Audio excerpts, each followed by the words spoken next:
Hello, friends, and welcome to the 18th episode of the IMANAH Podcast, where we bring you inspiring journeys on the path to natural health. I'm your host, and I'm so glad you joined us today. Before we dive into today's conversation, I'd like to take a quick moment to remind everyone to sign up for the upcoming batch of courses at IMANAH.com. Our program offers invaluable insights and practical tools for cultivating a healthier, more balanced life. Also, a quick reminder that our highly anticipated health camp at Lonavala is scheduled to start on the 22nd of June. Spots are filling up fast, so please head over to IMANAH website and secure your place today. Also, don't forget to join us on the IMANAH Discord server. You can get that by clicking the Discord icon on the top right side of the IMANAH website. So jumping into today's topic, it's one of the bedrock of everything we do here at IMANAH. Truth, Sach, Satyam. As the old saying goes, the truth shall set you free. Satyameva Jayate. But what is truth? That is the question humanity has grappled for millennia. We often distinguish between relative truths and absolute truths. Is it true that red is the best color? Perhaps to some people. That's a relative truth. Is it true that 2 and 2 make 4? Absolutely. That is an absolute truth. On the primary methods, invalidating a lie, in fact, is by pointing to its self-contradictions. For example, a ball cannot be all blue and all red at the exact same time. It defies reality. It defies logic. We often mistake presentation for truth. Some people will speak to you with absolute confidence, dress up with white robes and stethoscopes, and look completely official, like they hold all the answers. But let's be honest, most of the people are just actors, regardless of whatever qualifications they might hold. Even if a university professor tells you 2 and 2 is 5, it doesn't make it so. The truth remains independent of authority or presentation. I'd like to share a brief anecdote with you, which I'd like to call the 3 chapatis theorem. A university student comes home to visit his parents during the summer break. They're sitting at the dinner table when the father asks, "Son, tell me, what exactly have you learned at this expensive university?" The son beams with pride and says, "Dad, you won't believe it. I'm learning all about advanced mathematical theory, real numbers, imaginary numbers, complex proofs. Did you know that I can mathematically prove to you right now that 1 and 1 is actually 3? The father blinks and says, "What on earth are you talking about?" "Yeah," the kid explains. "Let me explain." The son says he grabs a napkin, starts scribbling complex theorems, juggling variables, and finally looks up triumphantly. "So you see, Dad, 1 and 1 is actually 3. The father listens patiently to the whole explanation. Then he quietly turns to his son and says, "Son, you see these 2 chapatis here your mother made? She's going to have one, and I'm going to have one. You can have the third one." How else do you argue with complete nonsense? So we see this everywhere. It was famously said that Kim Jong-il, the late dictator of North Korea, supposedly broke math and golf. It's claimed he demonstrated that when you take 1 drop of water and combine it with another drop of water, you end up with 1 drop of water. So therefore, he proved 1 plus 1 is actually 1. He also supposedly claimed that he made 11 hole-in-one shots in his very first attempt at golf. So anyway, how far we're going to believe that, rational people will call that state propaganda. Folks, we are inundated in today's world with padhe likhe jahil, educated fools, people who graduate from the highest level of elite education, but can't tell you what a woman is, or who insists that a man can get pregnant. The point here is that often truth gets buried under a mountain of sophistry, bureaucracy, and rhetoric. But a lie is just a bubble. All it takes is a single prick of truth to burst it. All it takes is an innocent boy to look past the crowds and call out that the emperor is wearing no clothes. Look at how this plays out on our daily basis. Is it a reality that people who smoke and drink live happy, vibrant lives? Advertisers sure make it seem that way, don't they? Is it true that people who make healthy choices are miserable and weak? Consider even the everyday language we use in our Desi community. When a person is visibly overweight, what do people say? वो लड़की healthy है, or खाते पीते लोग हैं. They call them healthy. Meanwhile, a slim, fit person is labeled kamzor and weak. Who is served by these idioms? Consider phrases like swallow the bitter pill, take your meds, dawa daru. These upside down truths have been systematically pumped into our minds, and most people go through their entire lives never questioning them. The real truth, the timeless truth, is captured in the famous quote by Murtaza Sharar, Mars बढ़ता गया जून जून दवा की. The disease kept growing with every dose of medicine. Pioneers like Dr. Arun Sharma, his father Ganesha Sharma, and his grandfather Acharya Lakshmana Sharma have worked tirelessly throughout their entire lives to dispel the myths of the allopathic system and expose the lies. But the system never stops.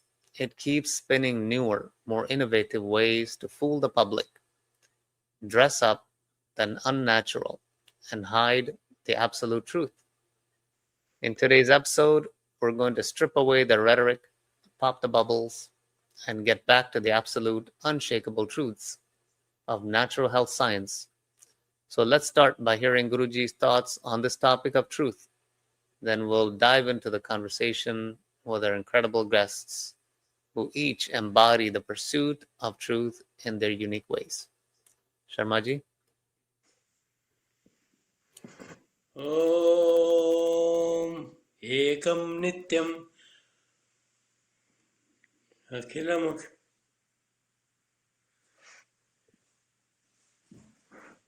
Every day we have to focus on one God. There are, of course, there are several beliefs. Even among Hindus, there are several gods. But does all the gods have different duties? They assign Brahma for creation, Vishnu for protection, and Shiva for destruction. And that you can divide gods into several portions, several ways. Indra for giving us rain. All these things boil down to one thing. And we, each individual, have got life in us. As long as there is life, we act. We do everything in life, creativity, destructivity, everything we do.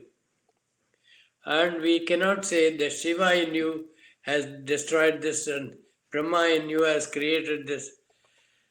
You can say that, but it doesn't mean much to human beings. That's exactly what it boils down to when it comes to health.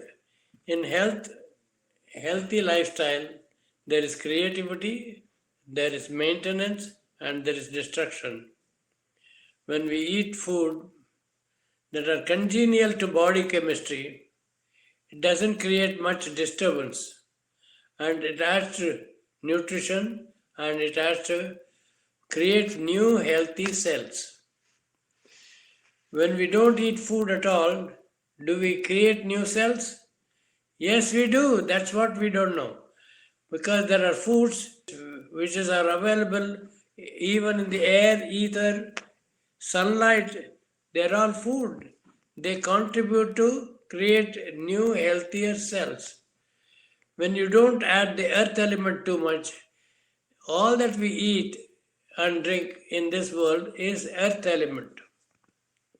earth element needed the least. The ether element, which we call in Sanskrit Akasha. From that comes all other elements. That's why fasting is prescribed in many religions and even in the natural health science. Fasting is supposed to confer so many important things in our life. Our memory, for instance, can be improved by fasting. So many things the people say, no, when during fasting I'm only thinking of food, I'm only bothered, I'm only suffering. This suffering can change when a person practices fasting regularly. Like Mondays I fast, it comes without any effort. Mondays, even if the food is brought in my front, I'm not feeling any temptation, no saliva flowing in the mouth, nothing happens. How does it? How did it happen? It's the mind which creates all this wish, induces the body to create the saliva to digest the starch in our mouth. Different parts of the nutrition is allocated for different parts of the body. When we go into the depth, then we seek that these are the more important foods that we should cater to our body. Subtler the food, higher its potency. That's the key sutra or guideline for natural health. Subtler the food, higher its potency. What is potency? The capacity to effect a change in the body. It's more when you entertain subtler foods in your life. Our subtler than ether, mind, intelligent, and ego. What is mind? We know it keeps wandering on different things. Sometimes you like this, another time whatever you like today, you totally hate. It's not good at all, and you start liking something else. Mind is jumping. It's not stable. Mind has to be guided by intelligence. Intelligence where you analyze and choose which is a better choice for your life. Food is not only for the stomach, not only for our body, it's for our mind, for our intellect, for guiding us how to behave in the society, how to make ourselves useful in the society, all those choices that's given in the intellect. My intellect is guiding the mind. More than the intellect, we have a spirit. And we don't understand much about the spirit. Most of us dwell in the level of mind only. But there are areas where we have to examine by study the role of intellect, role of ego. That's where most of the rishis and munis spent their time on. There were people, sages in ancient India who left the regular lifestyle and went to forest seclusion and started meditating. And meditating on what? Who am I? What am I this body? No. This body is changing. The body gets destroyed totally. I am that which is never changing, which is eternal.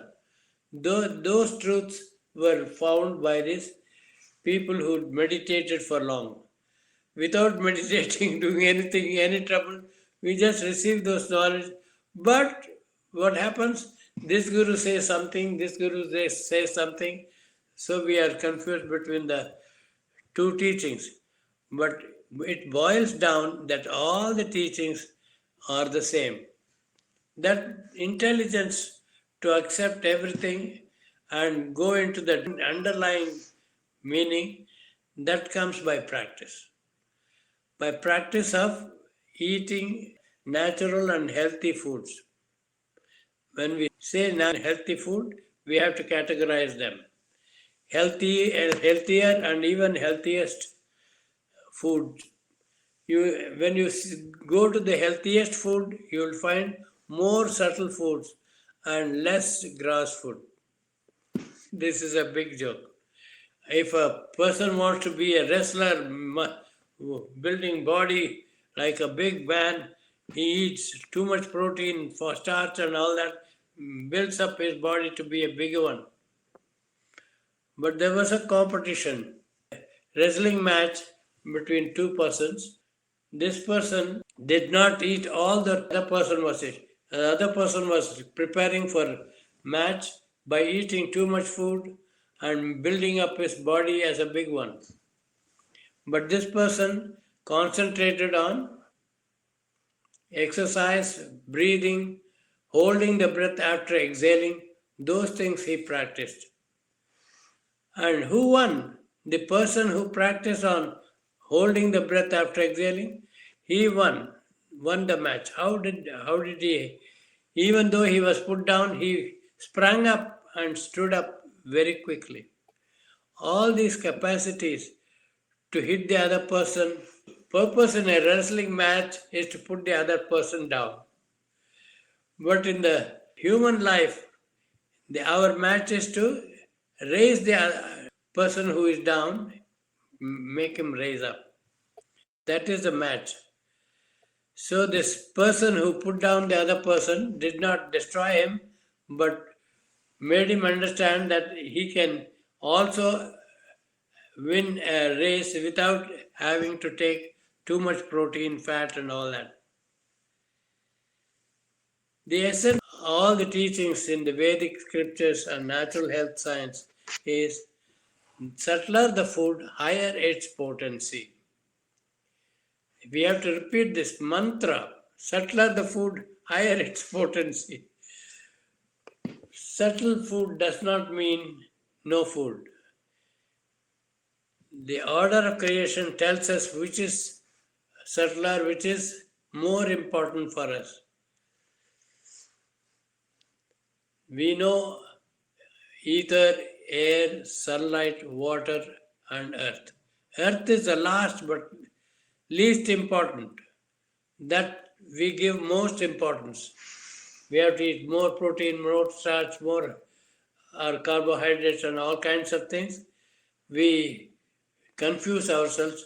When we fill our body with too much food, we have to spend so much time more for digesting it and absorbing it, assimilating it, and converting into body parts. But the movement of the body parts becomes more efficient only with subtler and subtler foods. A person who fasts sufficiently can improve his movements much better. Even though the other person can put you down, you spring up and stand up very quickly. That capacity is not there for the huge heavy man. All this cannot be understood except by experiencing it. It's very, fearful for people to try that. Oh no, fasting so many times. The fasting is considered is to be most helpful in healing a crisis. Any physical crisis, mental crisis, all this can be solved by fasting. During fasting, you must also include exposure of the body to sunlight, exposure of the body to air, exposure of the body to ether. That's what we are mainly focusing on during fasting. Ether is a material, nobody understands that. As we go along in the study of natural health science, we understand the values of fasting, and we have to organize fasting in a manner that you don't exhaust yourself. At the same time, you give enough opportunity for the body to adjust itself, reorganize itself. Too much fat here, too much fat here, all kinds of, and the lower abdomen is bulging, but the man is not focusing on those things. During fasting, little by little, body will first lose flesh in the face. Oh, I'm becoming lean. He is becoming so bad looking. All that people's comments we have to not neglect. We have to focus on reducing the fat in the belly area. All those things are details which I don't want to go into now, but all that we have to see is values. Values of different foods in different stages of life. When you want to treat somebody, chronic diseases, degenerative diseases, there the symptoms are not prominent. That we have to change their state from chronic to acute. When you change from chronic to acute stage, the symptoms become more violent or vigorous. Then people are scared. Oh, I came to nature cure and he is becoming more sick. That's what people think. In fact, as a natural health scientist or a doctor, we get happier. Okay, now his symptoms are coming out. That's easier to deal with than a body which does not have any symptoms but gradually getting worse and worse. So, those are subtle truths that we have to understand. When it becomes from chronic to acute disease, it becomes easier for a natural health science to deal with, and the solution will be reached sooner. Is there any questions? Yes. So just so everyone understands, we're not referring to the chemical compound diethyl ether. We're talking about another subject entirely. Can you tell us a little bit more about what you refer to as ether? Ether is the subtlest of food. It is food. That's what people don't understand. When you go from higher to higher subtler food, from the food that we eat and drink, that's earth element. From there we go to liquid diet. In liquid diet we don't take solid foods, we take everything in juice form. And that's easier to digest than solid foods. We have to chew the solid food to make it liquid and then send it into the body so the chemical reactions can take place in the liquid state. And then we are taking liquid foods to improve health. And then we go to gaseous food like pranayama, breathing in air, holding the breath, breathing out and holding the breath. That's pranayama. Exercise, ayamaha means exercise, prana means life. Exercise of life is done through pranayama. Regular breathing intervals, regularity in intervals that's established after increasing the duration of holding the breath after exhaling. That's what we have to try first, and then it will automatically regulate the breathing into regular styles. So we are practicing pranayama and fasting. Fasting means not eating any food, just sustaining yourself with water, drinking water. Drinking water also, so many different schools teachers take 11 glasses of water, 2 gallons of water, all those things. We don't. We say take water in sips. Achamana. It's called it. We do Sandhya Vandana, morning prayer to sunlight, and using water. Drops of water. The drops of water that is sent in does miracle than gallons of water that people gulp. So everything has got to be understood in the proper sense and used accordingly. If a person is able to take water in sips, small sips, just to quench the thirst, the thorax gets soaked with water, and that's it. You don't need lot of water.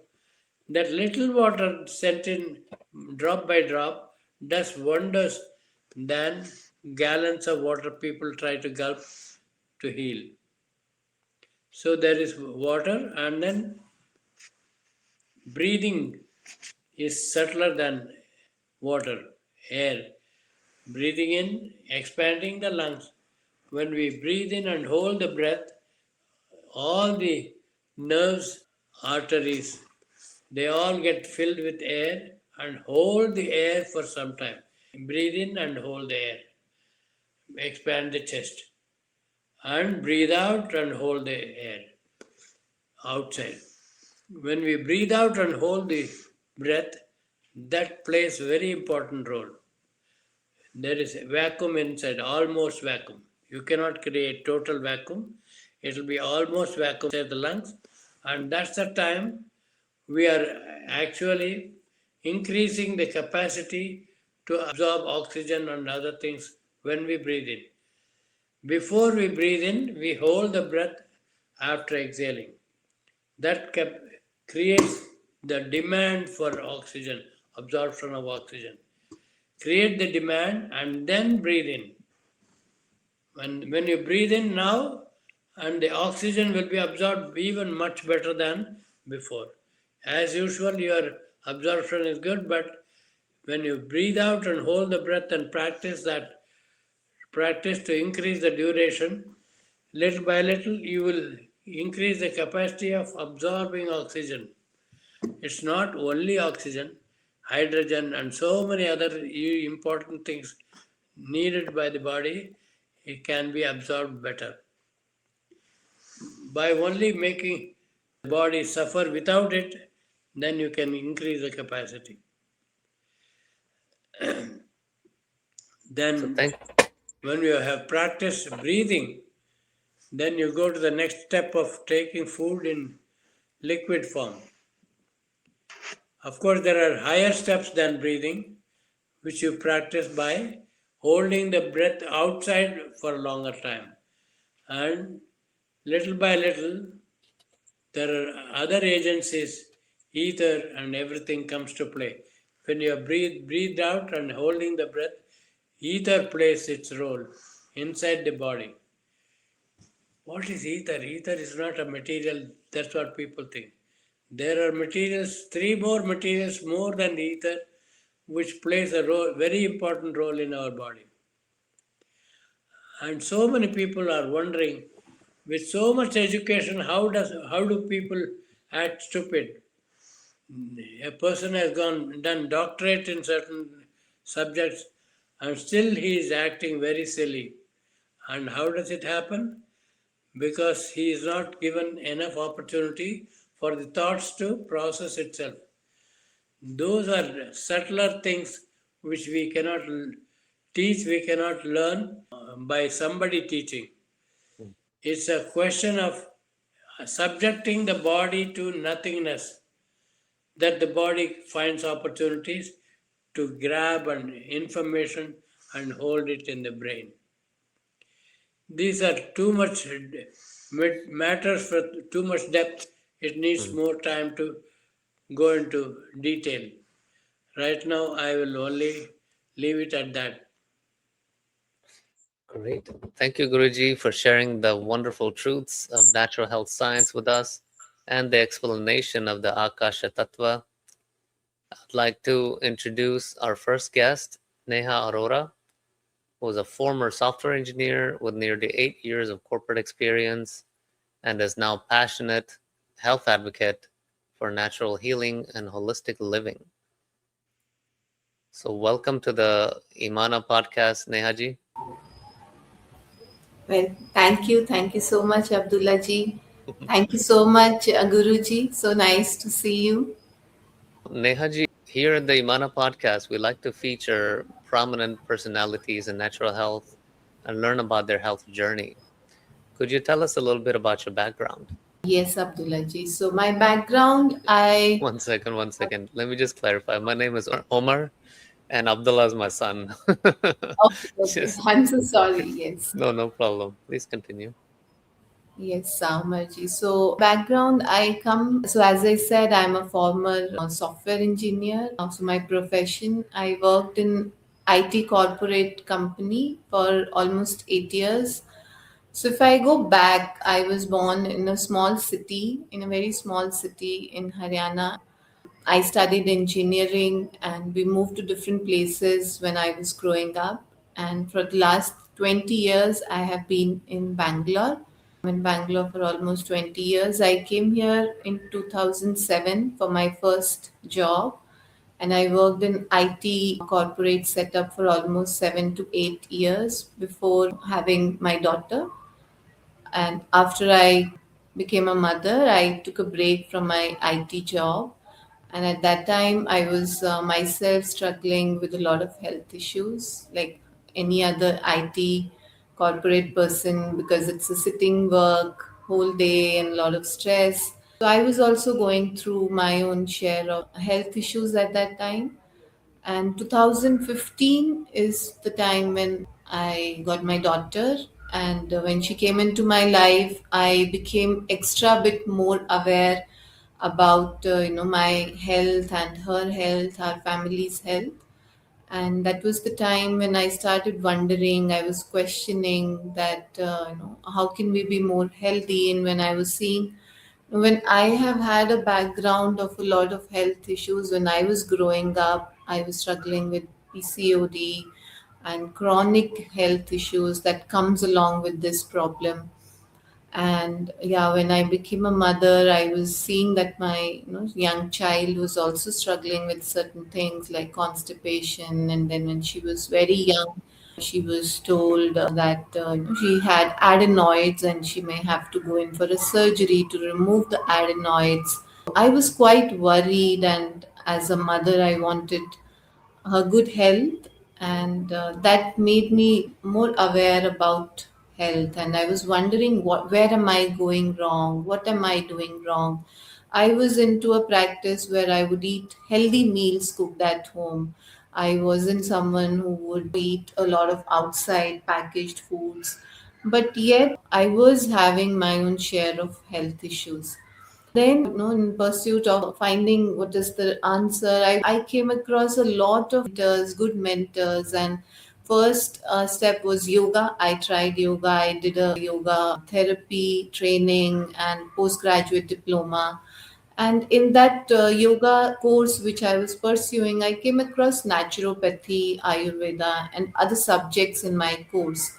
And I got curious and I got introduced that how our body can heal itself and how we can depend on our own body's healing mechanisms. I wanted to explore more. I did my own research. I also came across IMANAH. I did fundamental courses here to understand more about how our body heals itself and what are the right practices that we need to follow. And I was changing my diet, but I was seeing that the progress was very slow and I wasn't finding the kind of health that I was looking for. And then gradually, I kept on exploring in my own way, and I came across this group which is called as Eat Fruits and Heal. And I came across this concept that how human natural diet, species specific diet, and how all species in nature have their own specific diet and they live naturally and they don't have health issues like how humans do. So I was very curious, and since getting introduced to all these platforms, I was already introducing a lot of raw food in my lifestyle, in my daughter's lifestyle. So then I took it up as a challenge to try to be only on fruits or only raw for a month. And I saw within a month that my health started improving. I was feeling better physically, mentally, in all ways. And that got me more curious that what's the truth? What is the truth here? In this process now, it's been 3.5 years that I'm on a raw lifestyle. We don't cook our food. We don't eat any salt in our food. and we only eat raw. Yeah, I understood how much addiction we live in, and we're kind of Mm. addicted to a lot of things in our life. And I understood that salt is also one of the biggest culprit here. And I always thought that okay, sugar is the culprit, sugar is the addiction and the poison, but I never could relate that okay, salt can be also so addictive. And once I removed salt from my diet, I saw wonders in my health, in my overall well-being. So this has been my journey. I've explored a lot of things before coming to this fruitarian or raw vegan lifestyle. Now I can say that I'm rid of all my symptoms that I had when I was eating cooked food. And with me, my daughter, when we started, she was seven and a half, and now she's 10 and a half. And she's also on this lifestyle with me, and we both feel amazing. Yeah, we can discuss more about it. Yeah, this was my background. Great. Did you say your daughter was 10 and a half months or years? Yes, now she's ten Years, and a years. half years. When we started, she was seven and a half at that time. Oh, wow. Fantastic. Do you consider lemons and lime and tamarind as fruit? Actually, lemon can be considered as a fruit because lemon has seeds in it. So, Hmm. if we see botanically, anything that has seeds in it can be considered as a fruit, but not all fruits are suitable for us. If we look at it that way, then lemon is quite acidic, and we cannot consume lemon in its natural state without mixing it with anything. Hmm. So ideally, we do not include a lot of lemons, but sometimes if we are eating like a salad and if we want any dressing or a change of taste, then we just squeeze some lemon on top of it. I see. So when you say But salad, you're talking about vegetables? yes, vegetables like cucumbers, tomatoes, or the red bell peppers, right? So all these, if we see cucumber, tomatoes can also be considered as fruits because they have seeds in it. Seeds. Not all these fruit vegetables we can consume in its natural state in abundance also. Whenever I feel like I don't feel like eating fruits, if for some reason if I'm like done with a lot of sweet fruits, then I go towards all the savory or less sweet fruits like cucumbers or sometimes tomatoes or bell peppers, etc. Are there savory fruits? Yes, because they have seeds. No, but which fruits are savory? Salty meaning. Like tomatoes, I find tomatoes, cucumbers, a little bit. I find it a little bit, having a savory or a salty taste. And sometimes when I do feel cravings for salt or etc. Initially in my journey, then these Mhm. fruits, tomatoes and cucumbers, would kind of help me during that transition. I see. So you're not strictly fruitarian. You also would take leaves and say celery and things like that. Yeah, we do not get a lot of celery here, Umaji. So I haven't included a lot of leaves, but yeah, Hmm. sometimes like spinach. If I get nice tender leafy greens here, which are like juicy. If I get a nice iceberg lettuce, which is juicy and sweet, I do like to add it once in a while, but it's all depending on the availability. I just go by what's available for me, and also learned how we can live by basic instincts, natural instincts. I just look at my food and I see, okay, today I feel like eating more mangoes. I just go and eat some more mangoes. Or sometimes I don't feel like eating sweet fruits, so I just include some cucumbers or sometimes greens. Okay. What about nuts and berries? Berries, yes, berries we do like to eat, like strawberries when it is in season. We do not get a lot of variety as you all get in the US. But whenever we have a chance to include berries, I have a tree in which there is like this the variety of small gooseberry. I don't know what it's called locally.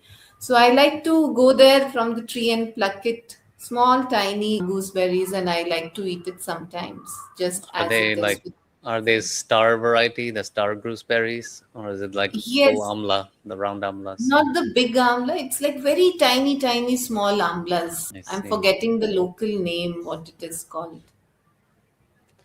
Yeah, But I've that's again noticed. very nice to eat directly from Yeah, the tree. And those are also berries. they're delicious. I've noticed that all across the United States, they have these massive landscaping projects and all these streets that they put up trees everywhere, apartment complex, HOAs, millions of trees, right? And most of them, if not all of them, they're not supposed to be productive with fruits, berries, or anything that humans can consume. So I don't understand that whole concept. Has India Yeah. adopted things like that? Are they also putting up trees that don't produce any fruits humans can consume? Yes, yes. Sadly, unfortunately, Umarji, that's the case everywhere now. But I believe that our food was unlimited in abundance, and nature grows fruits in abundance. If we see Mm, any fruit tree, it grows fruit in abundance. It's just that human beings have forgotten their natural diet, and they have moved to a very unnatural way of living. And yeah, even I see in my apartment, yeah, there are a lot of coconut trees here, thankfully, and very beautiful. But most of the trees just add some aesthetic sense around the place. And where we could actually grow our food. I see some papaya tree. I also spotted a jackfruit tree in my apartment. I oh, Nowadays, I know naturally it has happened that I always look up the trees and I try to spot, okay, is there a fruit hanging there on the tree, which was never the case earlier. So, as you said, yeah, here also the same scenario that there are a lot of just flower trees, aesthetic sense. They have planted a lot of trees, but not a lot of fruit trees. But yeah, I do see papaya trees here. I do see some guava trees, and they're very easy to grow. And once in a while, when we are walking around and I'm just chewing on some fruit, you can just throw the seed and let nature decide whether it right. wants to grow a tree. Yeah, you've dealt in your life with diseases that are classified as PCOS and varicose veins. How did you get over those conditions? Yeah, so actually, I didn't do anything, honestly. How much ever I struggled earlier to find cure of all these things, I did a lot of yogic exercises, practices, Mm, shat karmas, naturopathy exercise, treatments and all that. But once I understood my natural diet and I changed my diet, I didn't have to do anything to feel better. And I also understood that body takes care of itself, body heals itself. None of the other things heals, but body will take care, and we are blessed with a beautiful survival machine. So mhm. which is always trying to survive us, heal us, help us. So I saw that in my journey of last 3.5 years. Initially, I did lose a lot of weight also, and I got a lot of detox symptoms, as Guruji was telling. That when people come on a natural hygiene diet or this understanding, there are symptoms that come up, and some can be little violent also, and person can get little scared that okay, what's going wrong with me. But with God's grace, I got my detox, and I could handle it with my mentor's guidance and this beautiful community. And I understood that this is my healing going on, and this is the ultimate way of healing the body, by just allowing it time, patience, and energy to heal itself. So once I changed my diet, I changed the way of how I think. I saw that I didn't have to put in any effort. My body is putting in the efforts. I just have to support my body to do the work, and that's what I Mm, did. I don't have any more symptoms now, like how painful cramps I used to get when I was like a teenager or when I was growing up. Now I don't count anything. I'm free. I would say I'm free of all those pains that I've taken when I was growing up. And I had no clue why it was happening. And thankfully, when my daughter was born, I didn't want her to go through the same painful journey of taking so many medicines and all. So she inspired me that yes, I have to take that step. I have to help myself first and also then guide her in the right path. that's amazing. A lot of people learn the discovery of self-love through loving others. You know, that example that you just gave. A lot of times we go through lives and people telling us we're worthless or putting us down constantly, some people believe it about themselves. Then, when you have this new child in your life, you are filled with love for that child, there is an opportunity for you to reflect that on yourself as well. Who are some of your mentors that you keep mentioning? Yes, as I said, I went through a lot of things like yoga, where I did yoga teacher training and therapy training from S. Vyasa University in Bangalore. And there I got some very good yoga teachers who could guide me. And then I got introduced to some of the groups. I also got introduced to Dr. Prashanti initially, and I was in her group where I was understanding the importance of raw diet and not consuming any animal products, dairy. And I learned from her that how dairy is not good for us, and I was trying to practice it. And then I came to IMANAH also. I did the foundation course. I also attended Dr. Arun Sharma's lectures. And Santosh ji was my guide when I was doing my course, and he's a wonderful teacher. And then finally, I got introduced to Eat Fruits and Heal, and Gaurav sir helped me understand, how a fruitarian diet has to be practiced. And there were so many people who were following it, and they were all my gurus. They were all, inspiring me, guiding me. So, yeah. As a fruitarian health coach, what are some of the most common misconception or relative truths that you encounter about diet and healing, and how do you address that with your clients? Yes, that's an interesting question. And at first, when we say that, you have to, when a person comes to me and says that I have this condition, I want to heal myself. And then when we tell them that, okay, it's the raw diet or a fruit diet that you need to follow, sometimes a person is not willing or ready to bring in such a huge change. But what I've seen is, it's not so difficult how we assume it to be so difficult. I would say it's the Mhm. most simple and joyful way of living, where we are not dependent on anything. And people think this is one of the biggest misconception of a fruit based diet, is that, oh, it's so extreme, Mhm. this is so extreme. But I would say that living on medicines and not feeling good about yourself, having too much pains and aches in your body the whole day and your whole life, is extreme. This is what is extreme. And living on raw foods is not at all extreme. It is the most natural way of living. If we see across all species on this planet Earth, we see that all species eat naturally. They don't cook their food. They don't add salt to their food. They don't fall sick. They don't go to hospitals and die. They don't depend on medicines. But only as human beings, since we live such an unnatural way of life and we eat very unnaturally what we are not designed to eat, and hence we fall ill. So this is one of the most common misconception. Another misconception that I always hear from people is that, oh, that you eat fruits, tell me, where do you get your protein from? That's the Right. most common question. And most of my friends, family members, dismissed this lifestyle completely because they said that there's no protein in it. But Mhm. yeah, so, but I understood that, it's just the conditioning that we have been through, as the topic of today, Satya, truth. Mm. And once we experience it, we can understand it. But most of the people just live by what conditioning they have been given since they were a child. When a child was born, as I remember my child, she was never interested to drink milk. I had to run after her because she was not conditioned like how I was conditioned.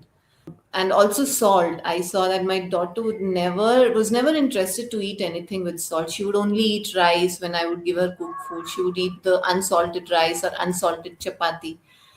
If we live with an unconditioned mind, we can actually find out the truth. But if we just live by what knowledge we have been served since we were young, or when we were child, and when our parents said, no, you don't know, we know, so you listen to us, and the child also get conditioned.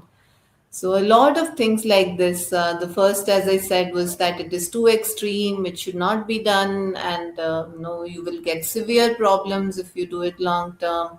Or the problem of protein or social pressures that we have to go through because we are doing something which is very different from what others are doing. So these are, I think, some of the misconceptions or difficulties initially that people may face on a fruitarian lifestyle. I had asked earlier about berries and nuts, and you answered the berries. What about the nuts? Yeah, nuts. We do include sometimes nuts, but occasionally. In fact, out of cravings, whenever I have included nuts in my diet, I've always felt the repercussions, which were not that good. So even when I ate a lot of avocados, so I could understand that a lot of fat is not what we are designed to eat. This has been my understanding from my experience. There were times when I was little drifting towards nuts, and then I came back. I understood that no, this is not right, and I could feel that what extra baggage it is adding. So I would say nuts, they're quite heavy on our system and it's high in fat. So, and it's not ideal human diet. What Mm, I understood in my journey was that if the food is, juicy, it has water in it has life in it, it is not processed, it does not come in a packet.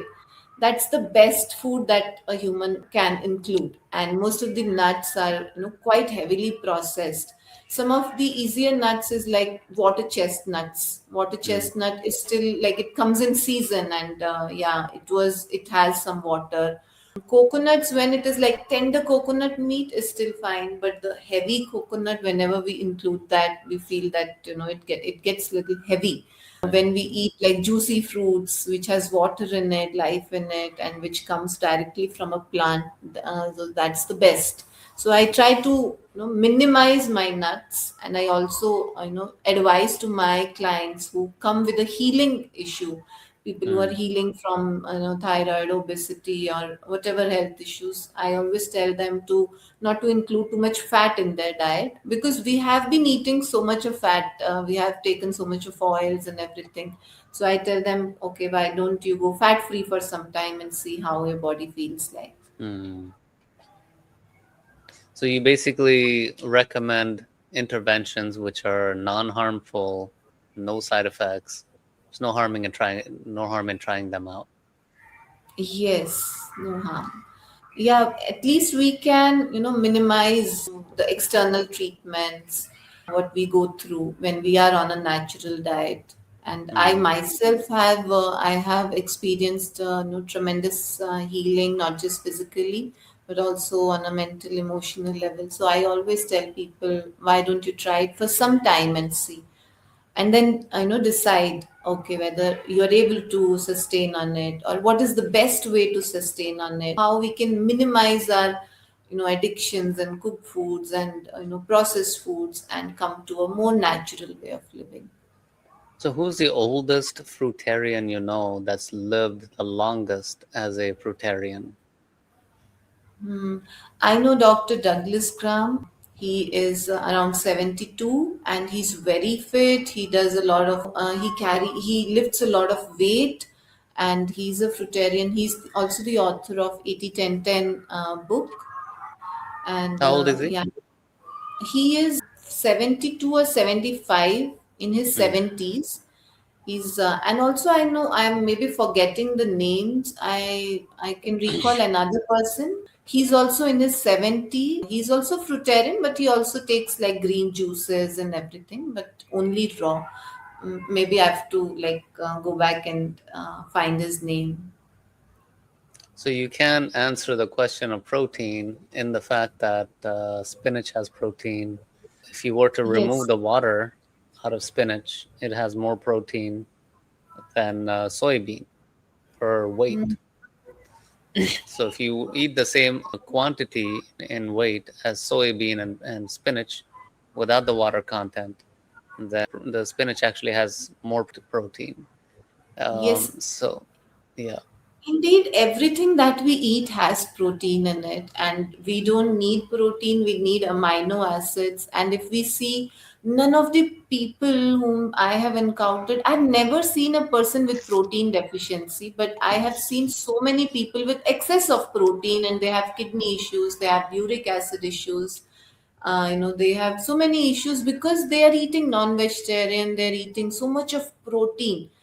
Protein, if we see, it's a growth food, and nowadays what we see so many diseases is because of excess growth in our body.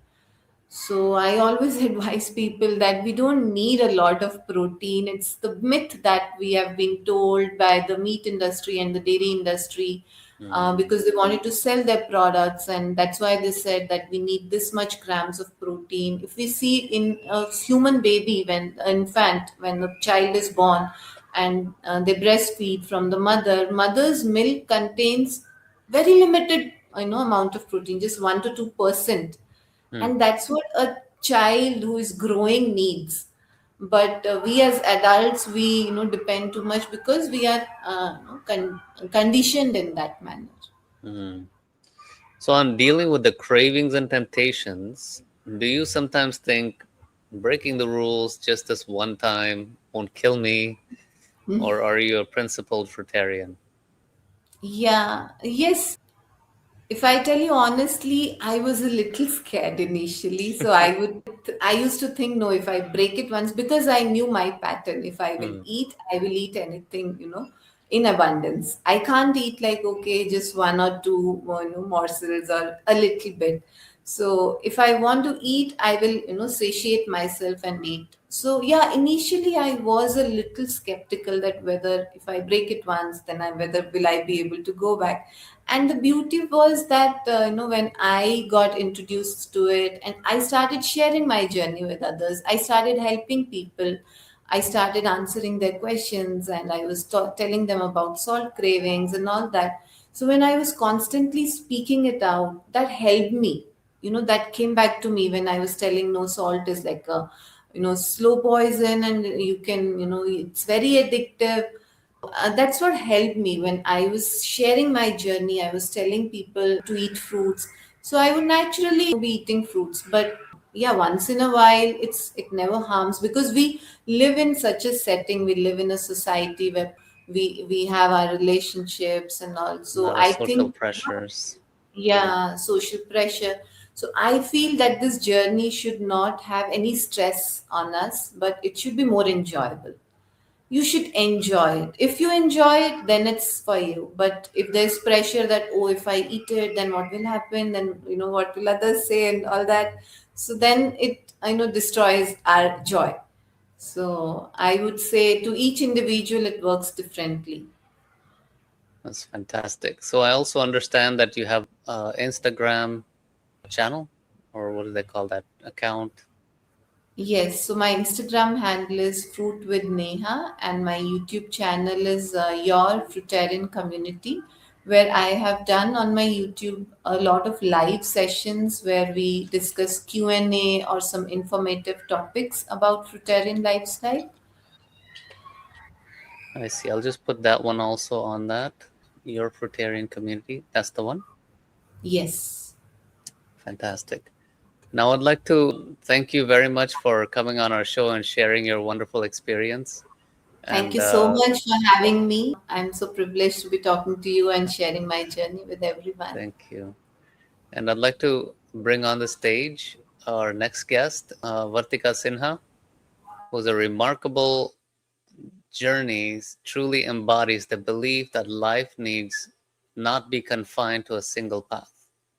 Vartika is a seasoned chartered accountant with over 2 decades of diverse global finance experience, having lived and worked across United States, Europe, Asia, and Africa, with renowned organizations such as Coca-Cola and GE. At the height of her corporate success, she made a courageous and transformative decision to follow her passion, stepping away from the corporate world to study visual art professionally and marking a deeply enriching chapter in her life. So let's welcome Vartika ji to the stage. Welcome to IMANAH Podcast. Thank you very much, Umarji. Thank you very much for having me here. So Vartika ji, can you please tell us a little bit about your background? Perfect. Yes. So I'll be very quick here. I come from army background, wherein uh, like we were largely meat eaters. Okay, and for the longest time, I had a lot of health issues when I was a young child. Always interested in studies and did my chartered accountant at a very young age. And what came with this very young age CA or chronic disease, which is they called it autoimmune condition, and that was chronic urticaria. Back then I went, like, because I was traveling abroad, I got multiple tests in various countries here in India, abroad, and the only solution they gave me was this one little pill that you have to pop every day. Was very helpless. 9 years chronic illness lasted, and I was in the meanwhile trying homeopathy, Ayurvedic, a lot of these things. Eventually what happened, it somehow it got cured also with Ayurveda, but still I had other health complications. So for instance, I used to get urinary tract infection very frequently, and my son was born in 2012. He's 12 years old now. After he was born, again a lot of health complications started to happen in my, like, hair fall, thyroid, all these chronic illnesses, they just kind of aggravated. Very helpless, looking for solution. And that's how, in my journey of healing, I found natural health science, a natural way of living. And the fasting was the one biggest healer in my journey. Like, I would not call like one diet or diet change, but fasting is the one that really fast tracked my healing. So yes, and I'm still on this journey. I have a long way to go. But I just wanted to share like where I come from, very chronic illnesses, to a stage where now I teach people in my podcast. Like Guruji says, right? Health and disease is one. So just to even explain this concept that how health and disease is one, I have to handhold them about their own body. Yeah, that's the brief about from where I'm coming from. Wow, that sounds like an amazing journey. Your transition from highly successful corporate finance career to pursuing visual art professionally is incredibly inspiring. Could you tell us about that? Yes, yes. So, like I said, that I was working with Coke and GE, very much like pure left brain in everything, analytics, analytics. And then this sudden shift happened in me during my healing only. That who am I? What do I really care for? Having no idea, because I'd never drawn in my life. Actually, I'd never even painted anything in my life. This Wow. through this healing, a heightened awareness, or I would say it was also like a spiritual awakening moment for me. And then I went to US to learn art professionally. I went to Austin. I was in Delhi back then. Sis. So went to Austin to study, and then came back into India. And that's when COVID happened, started to create my works. And as recent as like last, no, sorry, 2 years back, I was, Karnataka has this Bharti Vidya Bhavan. So they had shortlisted 12 artists from the state, and I was one of them for the felicitation. So all I'm just trying to say that this was also very natural progression. It's not that I had to put a lot of efforts, just with heightened awareness. And like Guruji says, right, that that all in this journey of health, what will be very important is if you combine your skill and passion to serve others. And that's when this thinking started. What is that I really care for? And then I realized I care for depth. Food, everything, lifestyle is very secondary. Like it all comes naturally. It starts to support. But why do I get up in the morning? That question was really bothering me, and still bothered. Like, why do I get it? Why do I care? What do I care for? So that's when this whole life of holistic way of living, deep, driven, all these things started to help me in my own journey. And now I have a CFO advisory services. So it's my own consulting firm, Oh, wherein whatever I've learned, and I'm also upskilling. But the whole idea is, Umarji, that I keep asking myself, like, what do I really care for? How do I make it accessible to people? The pains that I have gone through, it should not be like this. Like, it should be with the Gurukul that I have with kids. These are underprivileged kids. I started a Gurukul. They did not understand my language because they couldn't speak in English. I couldn't speak in Kannada. But just because I'm mother, I could understand what a child needs. So we started to interact, and now these kids are healthy, happy, and joyful because it's all the teachings of Guruji that I'm now sharing it with these kids in my Gurukul. Yes. So now have more. Now I have this urgency, Umarji, to just contribute as much as there's this urgency. I don't know how many years I have on this planet, but whatever it is, I just have to be very fast, just not like sit here and wait for things to come. But yeah, that's how I'm driven. That's fantastic to know about. And I will give a word of caution for people who meet with success on their journeys to not let that become a Faustian bargain in your life. This is a reminder primarily to myself because recently I've been working on so many projects and so many things have been taking place, and I've been sacrificing my rest patterns, which is going to have an adverse reaction in my health, you know. It's fantastic that you're engaging with these children, and there are lots of opportunities. I would like to encourage you to work with IMANAH particularly. We have lots of projects that we're working on, and there's so many initiatives that they were working on as well. Someone with your energy that I can tell just by talking to you would be a great asset for us. Perfect. Yes. Sure. And the type of work that you're doing with children, can you tell us a little bit more about that? Yes, yes. And before that, I'll also share one thing. I have this podcast, Sampoorn Swasthya by Vartika, wherein I share with my life examples. And like I said, I'm very behind in this journey still, Omarji. Like I have a lot to catch up. But what I've understood really about my own self is self-compassion. And that is the prime idea for why I started Gurukul, that I wanted to have this feeling in all these child that, hey, first just love yourself, whatever you are, accept yourself. And then rule number one. And then from there, we started understanding, Guruji says, right, the five positive food, positive mind, combining your skill, passion. Here we learn yoga, meditation, and life skills. Mm. So it's a in modern education system, we are preparing kids for very good report card. Like kids will have very high, good marks. They can get good jobs. But are they really joyful human beings? That's the more important question I wanted to explore for my own self. That why am I not joyful? I have everything in the world, right? Whether it is money or relationships or whatever. So where is this happening? What is happening? Even food, for that matter. After some time, even the food also stops contributing. So where is the real joy? How you find that? That's where we learn about life skills. And one life skill I would just share is self-acceptance. Mm. That do I like myself? Like for the longest time, even if I look at mirror, we'll just look at very surface level. Okay, ठीक है जल्दी से तैयार हो गए, or not really paying attention. Do I really love myself? So those little life skills we explore, and I've seen a remarkable result. I'll just give you one example. In our Gurukul, one child is the Karnataka state number 2 topper in Olympiad, and I did not teach him math or science. All I just taught him basic life skill, healthy and happy, joyful, and that's the result we get. So all of this will follow. Like why will success not come to you if you are doing your best, you are joyful, you are helping others? Why things will not come? You money will also come to you.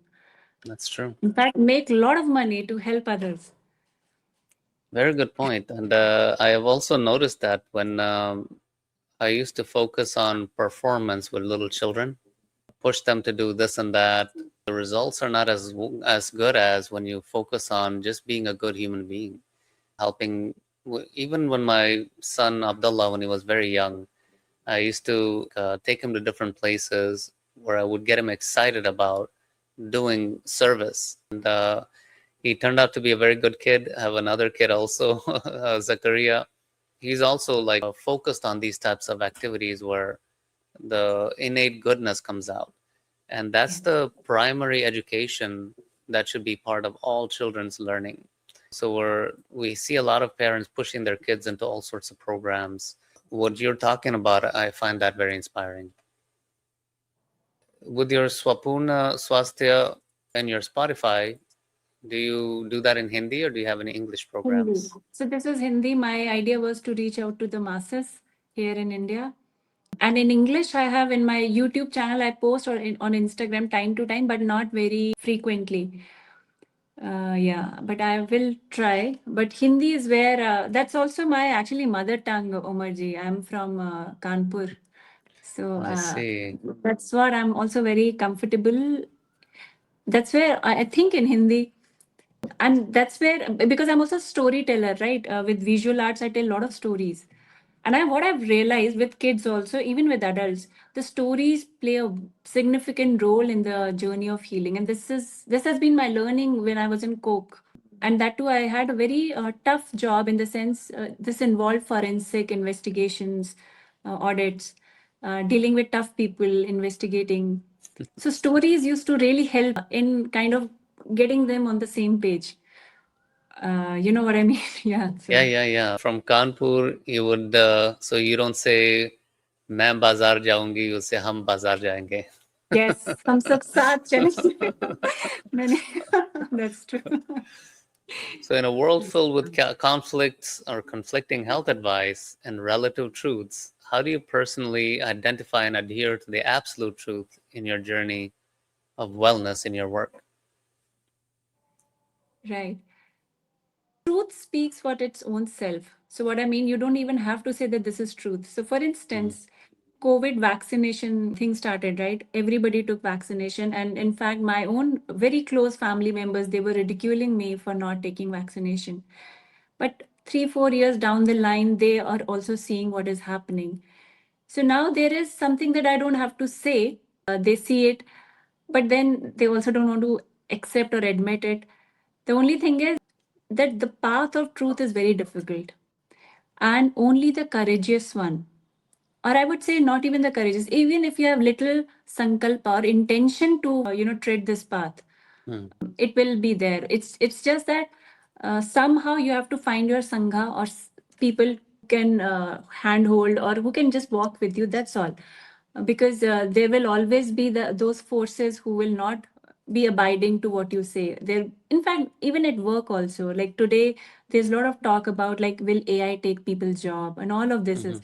Then I keep saying it that at the end of the day, if you are not upskilling, you are not building expertise, you are not transforming your own self, then whether it is AI or tomorrow's new generation chartered account, they will take your job. So it's not about change in situation. It's like, are you transforming yourself? So this has been my truth, like ever since.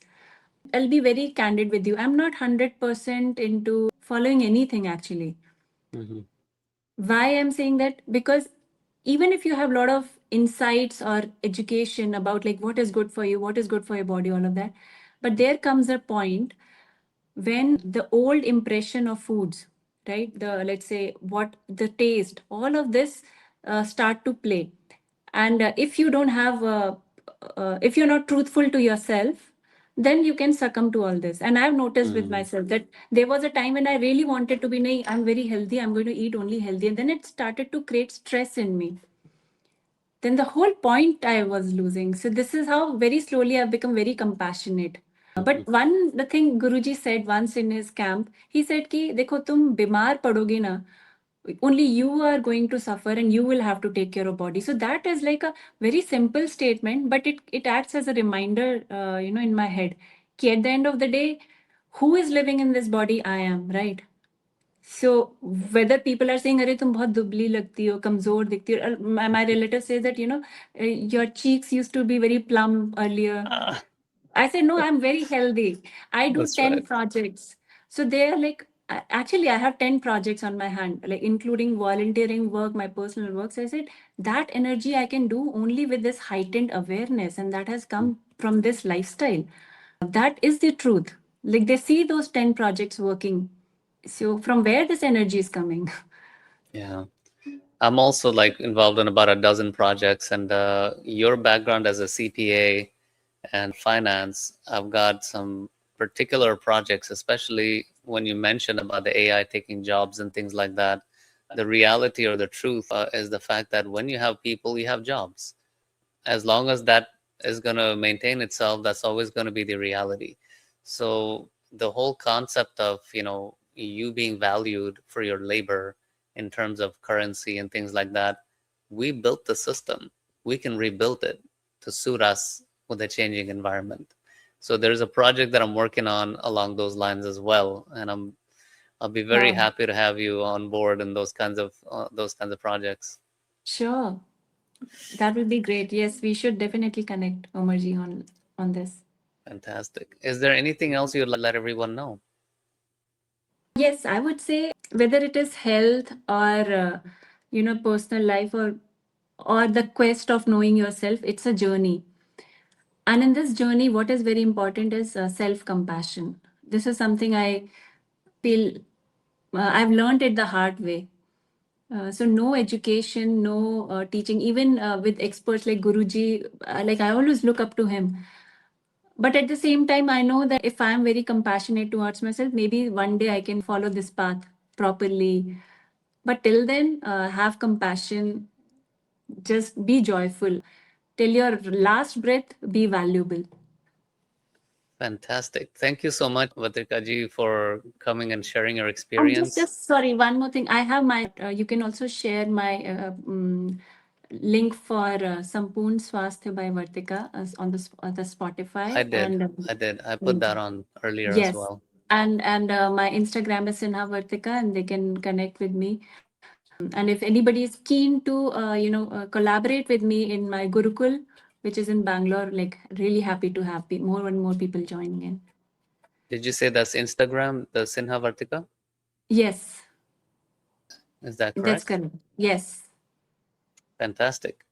So, perfect. thank you very much for coming. I'm about to introduce everyone to the next guest. It's a very explosive personality. I'd like to introduce our next guest, Jagannath Chatterjee, who's a long-standing health activist who has been actively engaged in public health advocacy since 1985. Over the decades, he has led and participated in numerous campaigns addressing issues related to vaccination policies and genetically modified crops. Strong proponent of natural health, he has consistently supported approaches centered on traditional wellness practices and natural farming methods. Welcome to IMANAH Podcast, Jagannath ji. Oh, hello. Yeah, I'm very happy to be on the show. So on IMANAH, we typically have people like yourselves, thought leaders, prominent personalities in the natural health field to tell us about their background and their journey towards natural health. Can you tell us about your Please continue. background, please? My background is I was the victim of an unfortunate medical accident when I was about 17 years old. At that time, I was preparing for a career in medicine. So it was a big blow for me. And I had to discontinue my quest. A vaccine was given to me at the age of 17, which had a very terrible consequence on me. And I was a person, I was very pro medicine, pro allopathy, pro science, and pro everything, which made me look at this career option. But as I protested, as I stressed that it was the vaccination that was behind my condition, I faced an unprecedented opposition.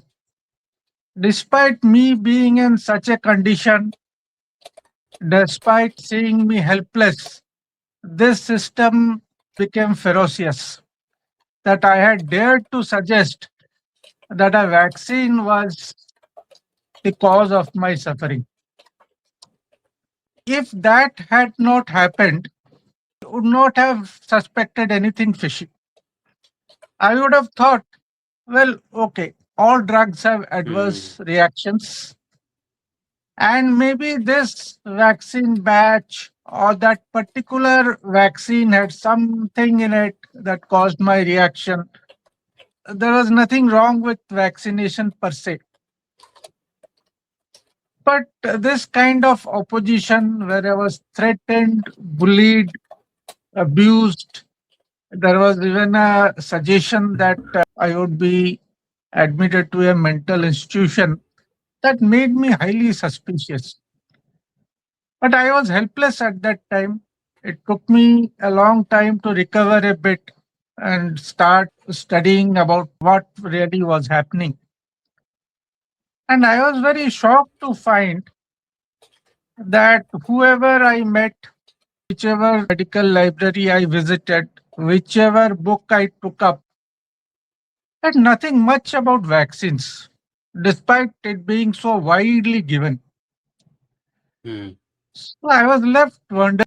This is a very important medical intervention. It starts at birth. It is even given to pregnant women. It is so widespread. And yet, we have nothing in medical texts beyond the vaccine schedule. And that sometimes anaphylactic reactions can occur. So I was pretty confused about the whole thing. A friend who was also studying for the entrance test, he passed out. He also tried to help me. He allowed me to meet many professors and all, but they were all very uncertain on the issue. They were cooperative, unlike these people who abused me. And then my friend, he went to a medical institute in California. And as he was worried about me, there was an immunology section in that institute. And he asked the immunologist that a friend of mine, he has been terribly suffering. And he feels that this particular vaccine, it was the MMR, is behind his condition. Now, these people readily agreed. They said, yes, it is immensely possible Hmm. that this has happened. And they told him there is a certain immunologist in the USA, Dr. Herman Fudenberg, who was Hmm. also speaking on the issue. So my friend traveled and met him. Now, Dr. Fudenberg, he was very enthusiastic in saying that no vaccines should be given to any child. How did he arrive at that conclusion? He was put on the board of Merck Pharmaceuticals. And he was a very inquisitive person. And he started visiting the Mhm. laboratories of Merck. He started investigating the procedures, how vaccines are prepared. And he says he was shocked. And when he started saying this, the industry retorted by declaring that he was an elderly person and he had lost his mental balance. Wow. They call that And Baker Act. and Hermann Fudenberg, you don't understand immunology if you do not study him. He was of such a stature. And then he said, they have a system of renewing the medical license. And they asked him certain questions before renewing his license. Mhm. So he felt pretty offended. He said, see, I'm not going to answer your questions. Whether you take away my license or anything, it doesn't matter to me. And he opened an Mhm. institute, an NGO, where he treated vaccine injured children till his last breath. He passed away some years back. At that time, when my friend met him, there was no internet, no international call facilities. He took down my address and he used to send packets of research to me.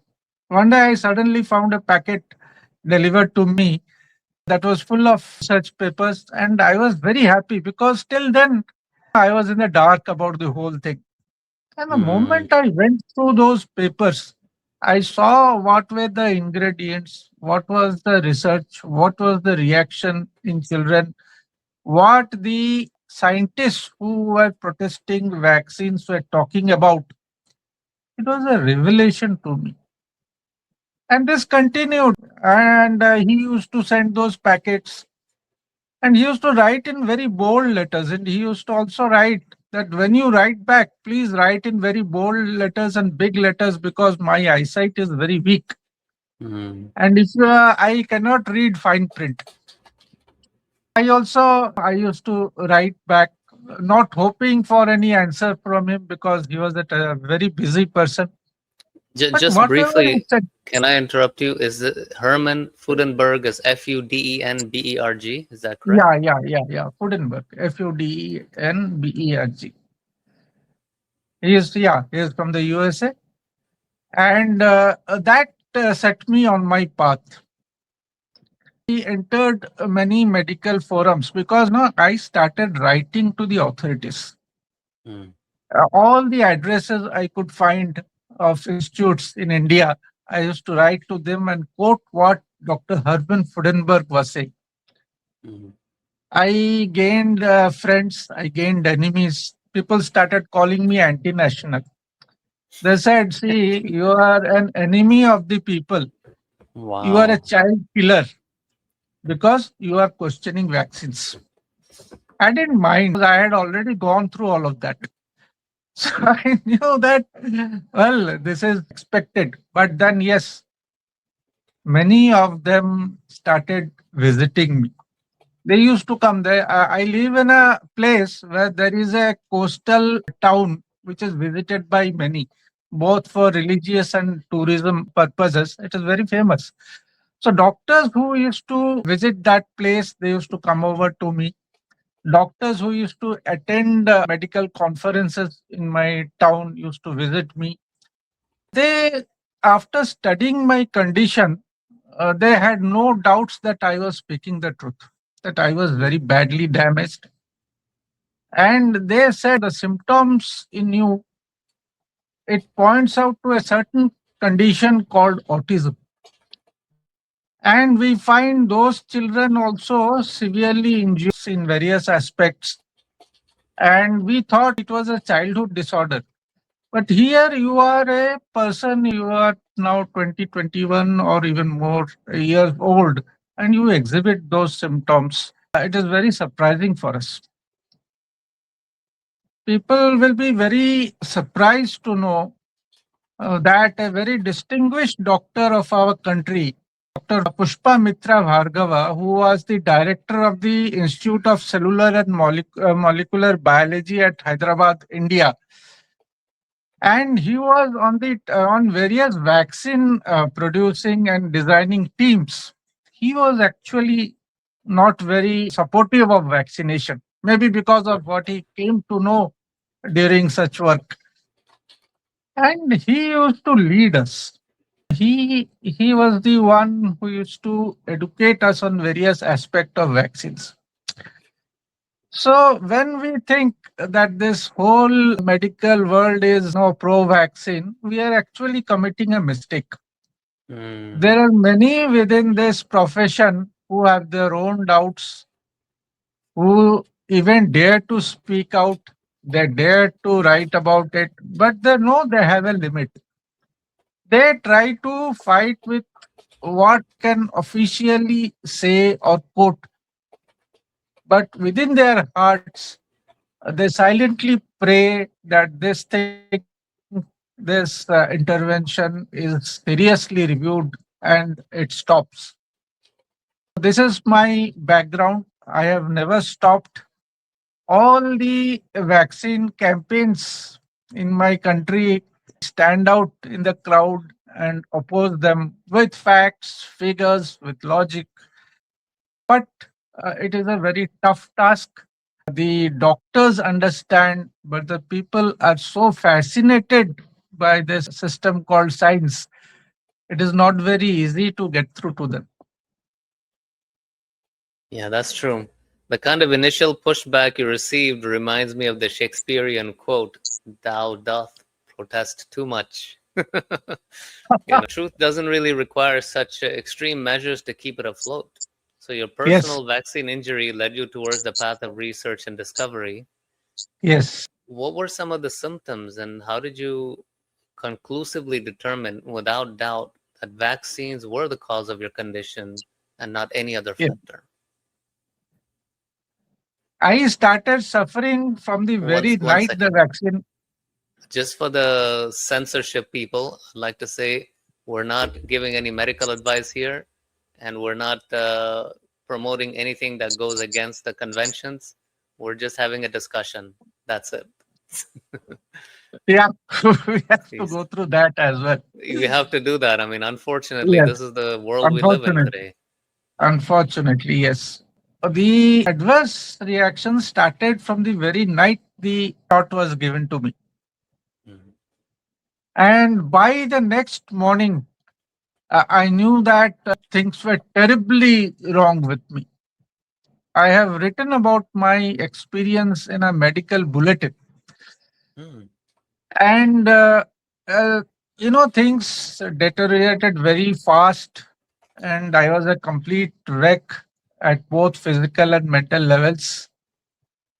I don't really like, going back to those days and remembering what I went through. Hmm. Those who were shouting at me, those who were threatening me, I could know from their eyes that they too knew that the shot was responsible. But something was working there which made them behave such. And till date, all those who are interested in this business, I call it a business, they are terribly afraid that if the truth comes out and if people know what they are doing, the consequences will be heavy because they're dealing with pregnant women, infants, and children. And another thing is that the incentives are very high. Hmm. There is a pediatrician in my country, Dr. Bipin Vasisht. He is the executive director of the Indian Academy of Pediatrics. And he is the author of all the books, that the IAP has published on Hmm. vaccines. And he suddenly, some years back, he came out with allegations that vaccines were being given for financial, incentives. Wow. And What he was his said, name again? Dr. Vipin Vasishtha, he's still there in the IAP. His allegations were given wide publicity. They appeared in a magazine, it was very popular called Outlook, that had a title Vaccine Vendors Greed Gone Viral. And after the publication of that, he too faced the same opposition as I had faced. Wow. And in a medical conference of that IAP itself, he was physically abused, for Wow. which he had to go to the police station and file a first information report. Wow. Nothing, of course, came out of it, but the press wrote about it. The press wrote about what he was saying, what was his experience, how he was manhandled. And then he found that his world had turned against him. So at last, what he did was he wrote a pro-vaccine article and was again he was reintroduced into the Into IFP. good till graces. date, It's till yeah. date, that man has not found the courage to again go back to his old stance. There's an old saying in South India. We say that Vashishtar ke violin, like the from the mouth of Vashishta himself. you know. Exactly. The truth has come out from the mouth of Vasishtha himself. He not only talked about the entire pediatric industry, I will say, earning Mm, crores. At that time, I think he mentioned 1,800 crores, which is a very big sum of money. But yeah. he also pointed out the incentive structure of vaccination. That itself, which I have also seen, I used to attend medical conferences. I used to enter my name in the register. I was invited actually. I used to find vaccine stalls selling vaccines to doctors, and the incentives were astounding. And when these medical representatives they got hold of my email ID and name, they used to send me offers. They used to offer all the incentives in advance in anticipation that I would fulfill my target. So this is the kind of push vaccination has. And once you receive the money, you have to fulfill your target. You can't stop and think what you are doing. And very big shots have revealed to me that they have mouths to feed. Mm, So it is actually what is happening. It is happening with the full knowledge. that serious harm is being done. And when I am invited to doctors' gatherings, they do so in private. They invite me to know what I am saying and why I am saying it. And they listen, with great attention to whatever I have to say. They even ask for a copy of my presentation. They come forward and take photographs of the slides. And I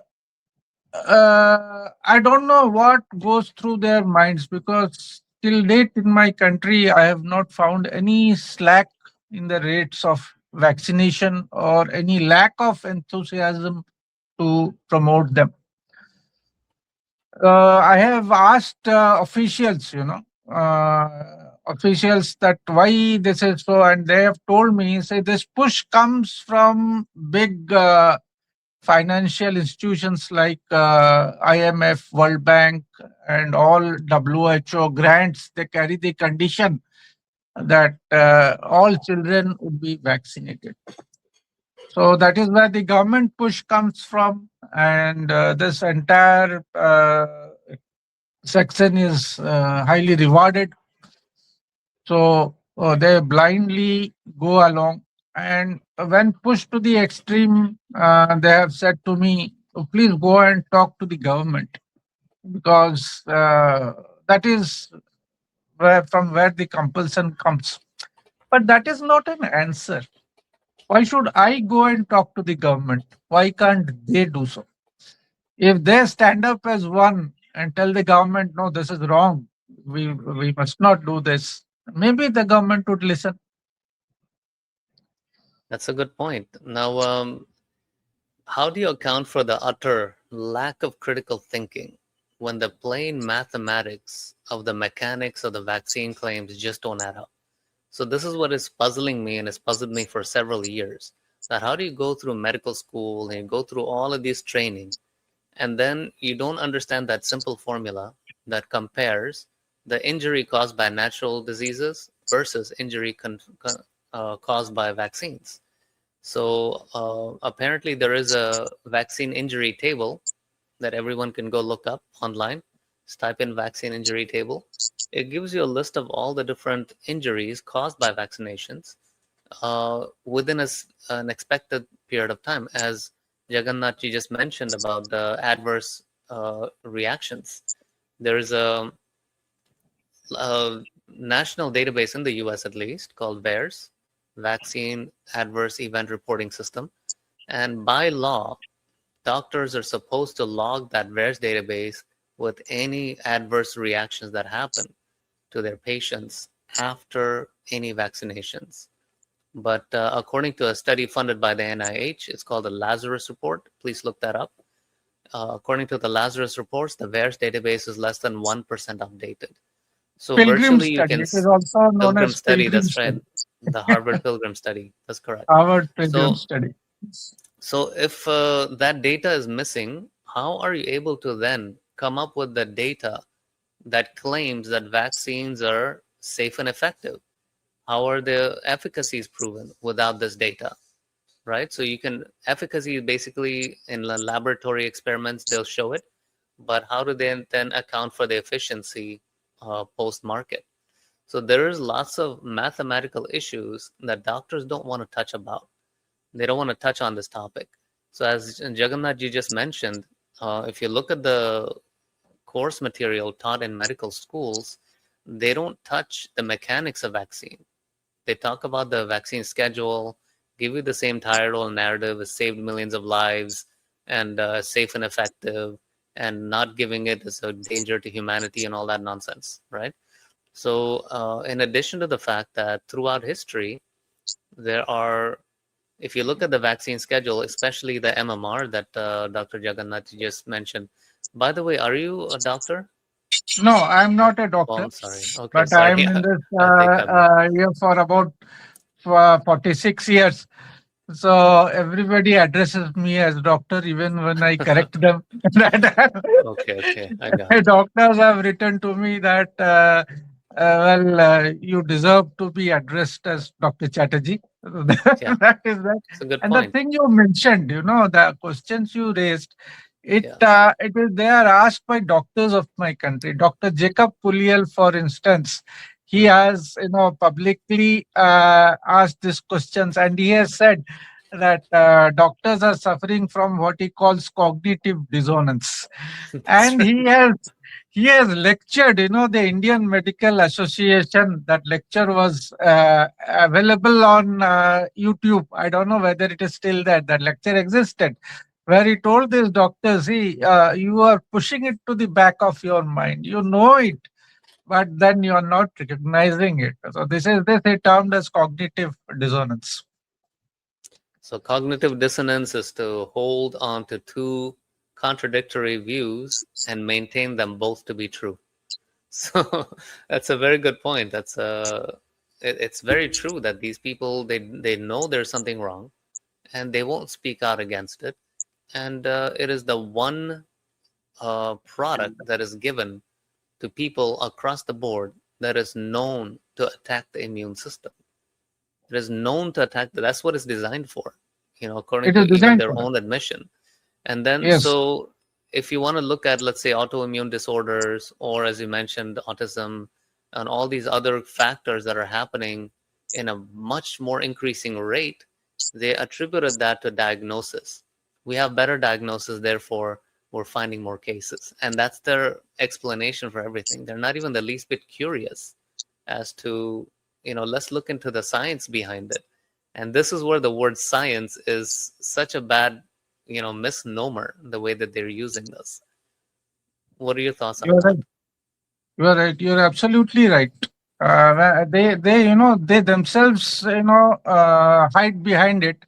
They sort of explain to themselves that this is science. What Hmm. we are doing is science. It is approved by science, and therefore, what we see in our eyes or what we see in our patients is, it is not the truth. Whatever our books tell us, whatever our professors tell us, that is the truth. And doctors, that they have written books on the fact that in medical school you're not supposed to ask questions, and you have to imbibe whatever is told. And in India also, even professors have told me that medical education is about, rote. You just, imbibe whatever is taught, and there is no scope for any other opinion or view. Wow, that's a scary proposition that we're entrusting the health of each of us and on our loved ones to these people that have no scope for critical thinking. That's it's a tragedy, actually. They are told that if you do not vaccinate children, they will die.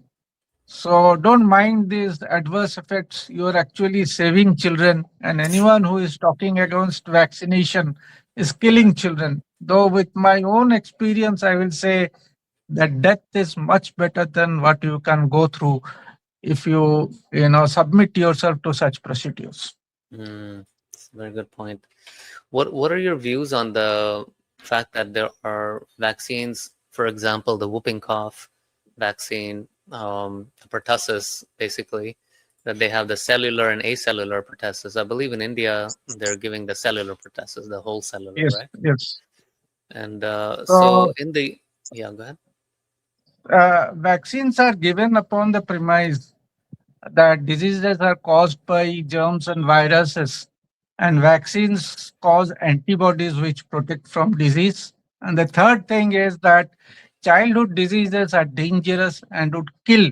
They come to kill children. But all these three, as we know, we Right. those who are in natural health and those who listen to those doctors and scientists who are trying to reveal the truth, they have revealed it already, that the German virus theory is an assumption. It is a 300-year-old assumption that has no physical evidence behind it. And Dr. Samatha Bailey, she has, co-authored a book called "Can You Catch a Cold," where all the 200 experiments conducted, backed up with peer-reviewed evidence, 1,000 research papers, that when you conduct all experiments to induce disease by transferring pathogens, so-called pathogens, you don't induce disease. And antibodies, that is another story. There is enough evidence that the so-called antibodies, they cause disease rather than protect anybody from anything. And there is enough research today to show that disease has a protective effect, that diseases are not actually diseases. They are efforts by the body to tackle waste and toxicity.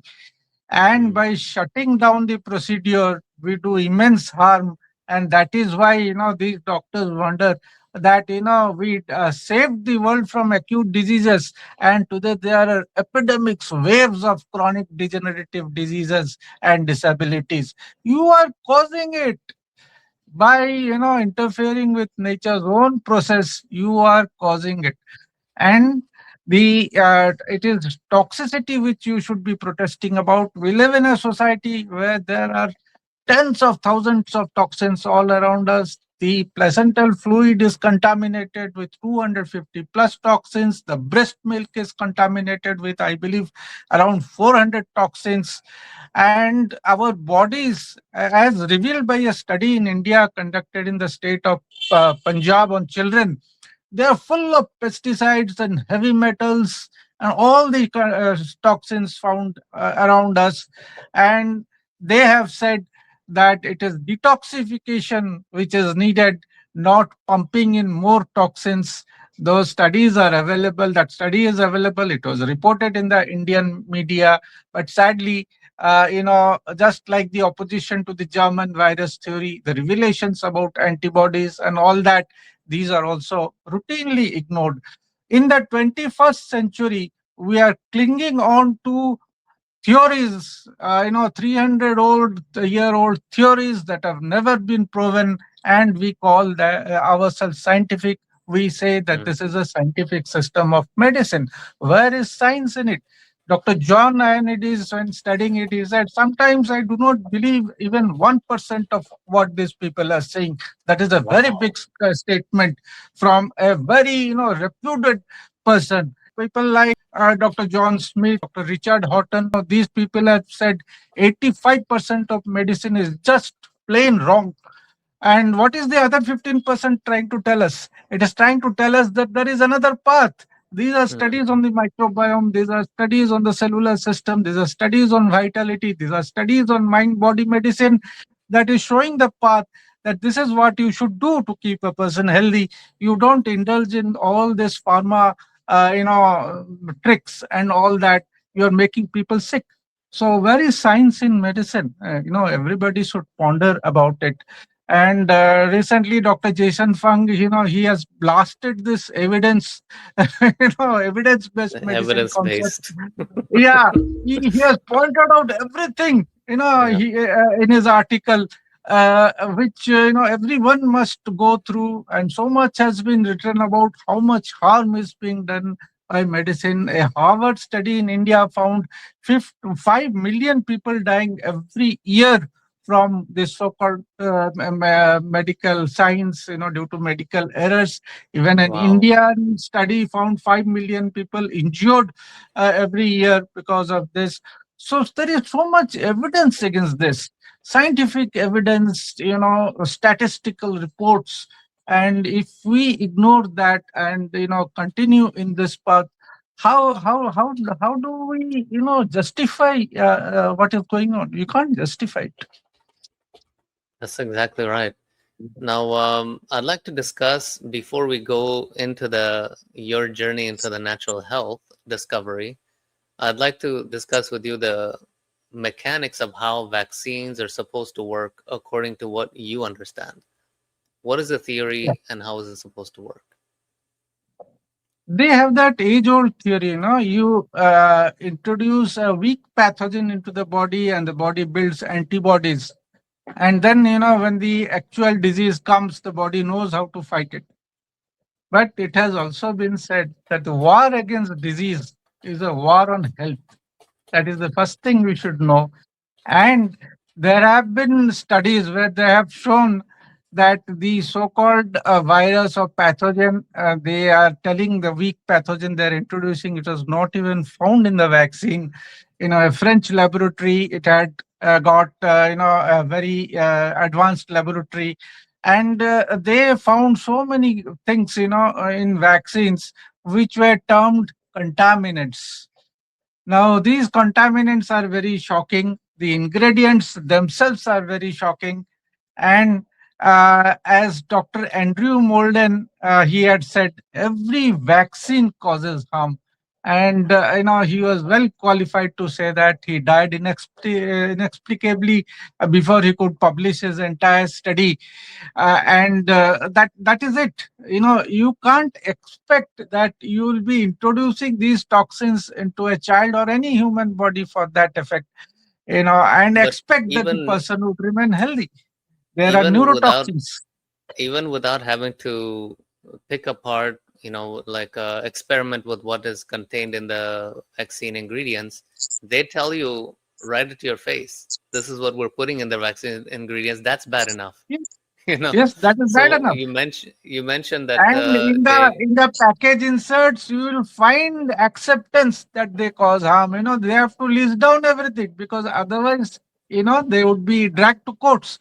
So they Hmm. admit everything in the package inserts. You get the ingredients in the CDC website, and you blindly submit to this procedure. Now, this is a very stupid thing to do. When the health of children, the lives of children is at stake, and we have a whole world where parents, they willingly poison their children, believing in all of these promises, that are blared. This is a propaganda, this is a campaign, this is simply unreal. What is happening is simply unreal, but it is happening. And we are silently praying that one day this whole thing collapses and maybe something right comes out of it. So these are the arguments, and there are many people who are curious and gaslit, just like you were regarding vaccines.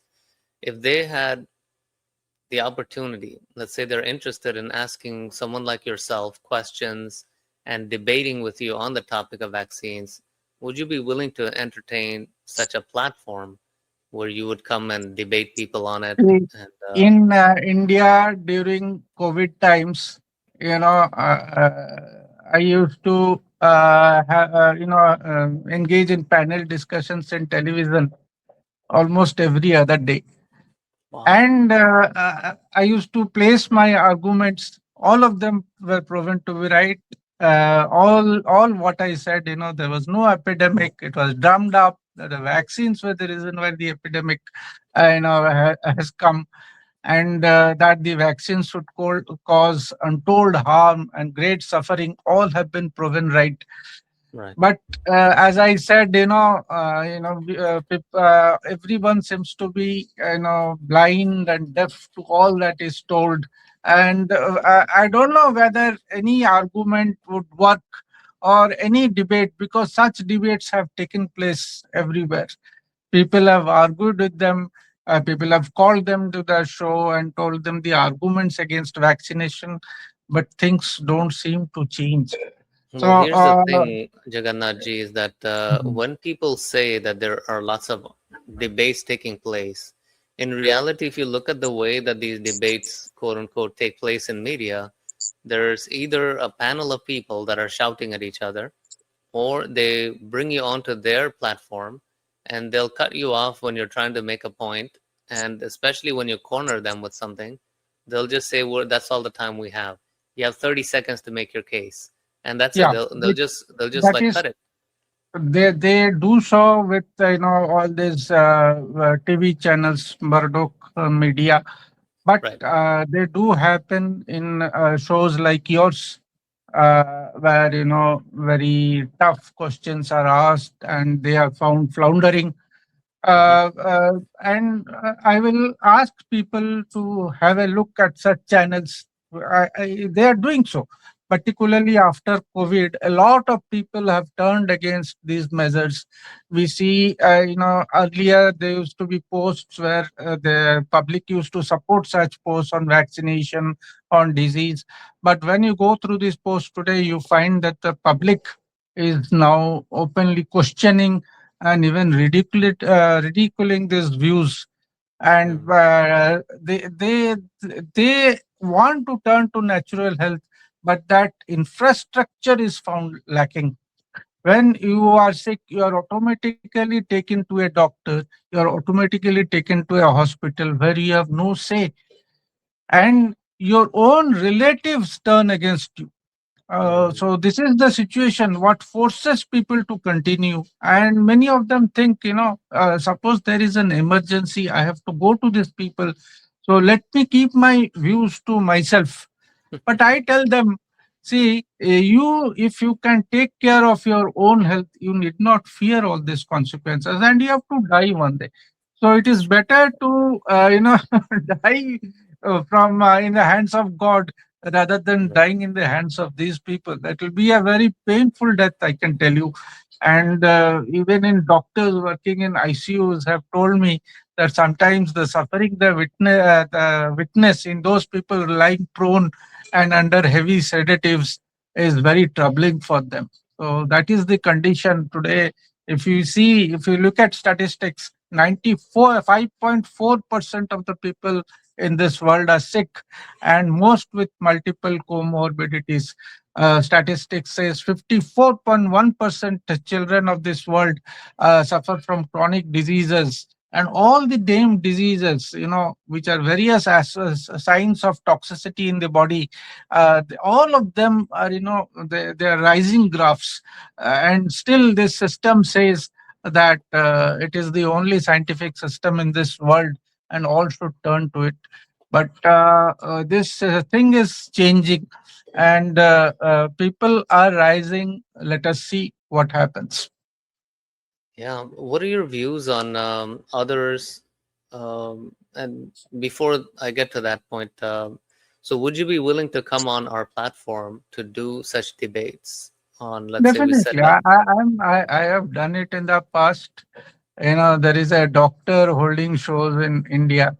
So Hmm. he used to call me, and even such a thing has happened that the expert has simply stood up and walked away in a live show. Yeah. Because I do That's. it very calmly. I don't Mm. shout. I don't mind when people shout at me. I just place my opinion, whatever it is. I do it with statistics. I tell them what is wrong. If they shout at me, it is their problem. I don't accept their ridicule. So I Fantastic. have done it, and I'm willing to do it again. There is no absolutely no issue, because what I am saying is right, and that Mm. even in this age of deception and falsehood, the truth does have certain power. That's true. And if they want to prove you wrong, they will have to do it through logic and facts, not they, emotions. they don't do it. They use That's their it. degree, they use their authority, they use their hold over the media. Mm. Journals have published my stories online, but they have been threatened not to publish it physically, Oh. especially during the polio epidemic, campaign, vaccine campaign in India. And Mm. that is how they control things. I received so many threat calls based on an article I wrote completely exposing the intense polio campaign in India. Wow. And those things, they prove that they have a lot of things to hide, because threats should not have a place in the medical world. A couple of things about that polio is that in the United States, the activated live polio vaccine is no longer used. It hasn't been used since like almost 50 years now.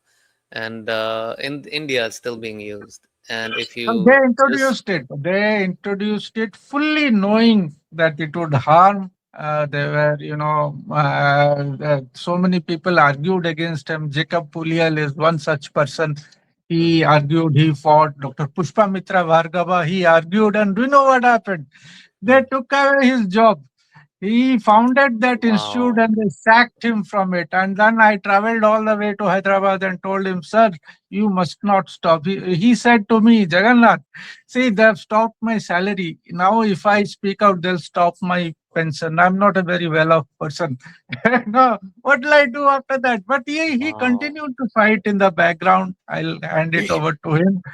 And this is what they can do to top-notch scientists of our country. The Right. Pushpamitra Bhargava is a very big name in my country. He has won the highest award of the country, and if they can do it to him, you can understand what is the situation on the ground.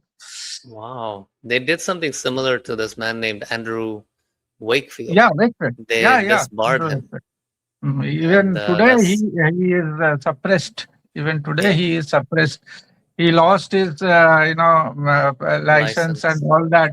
But in court, his co-author proved that everything was right, and he got back his license That's just right. because he did not, find it safe to return to the UK to fight the case. He still suffers.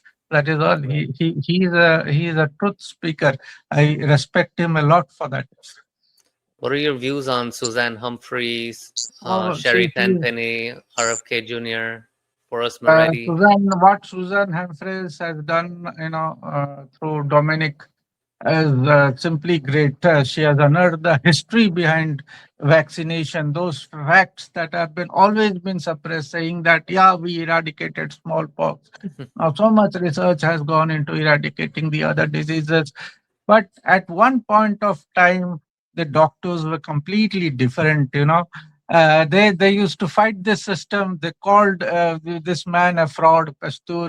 He was mentioned in medical reports as plagiarizer, imposter, fraud, and they exposed Jenner, and they fought tooth and nail during the smallpox campaign. All their voices are erased, but she dug up all the archives, and she has let us know the full picture.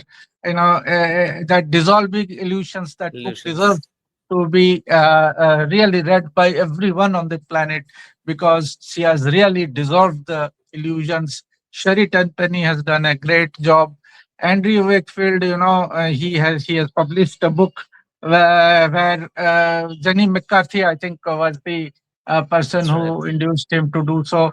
And that book, it should be read by everyone. The early books, they used to say there's no evidence of harm. There was a book called Evidence of Harm, where all the politics was exposed.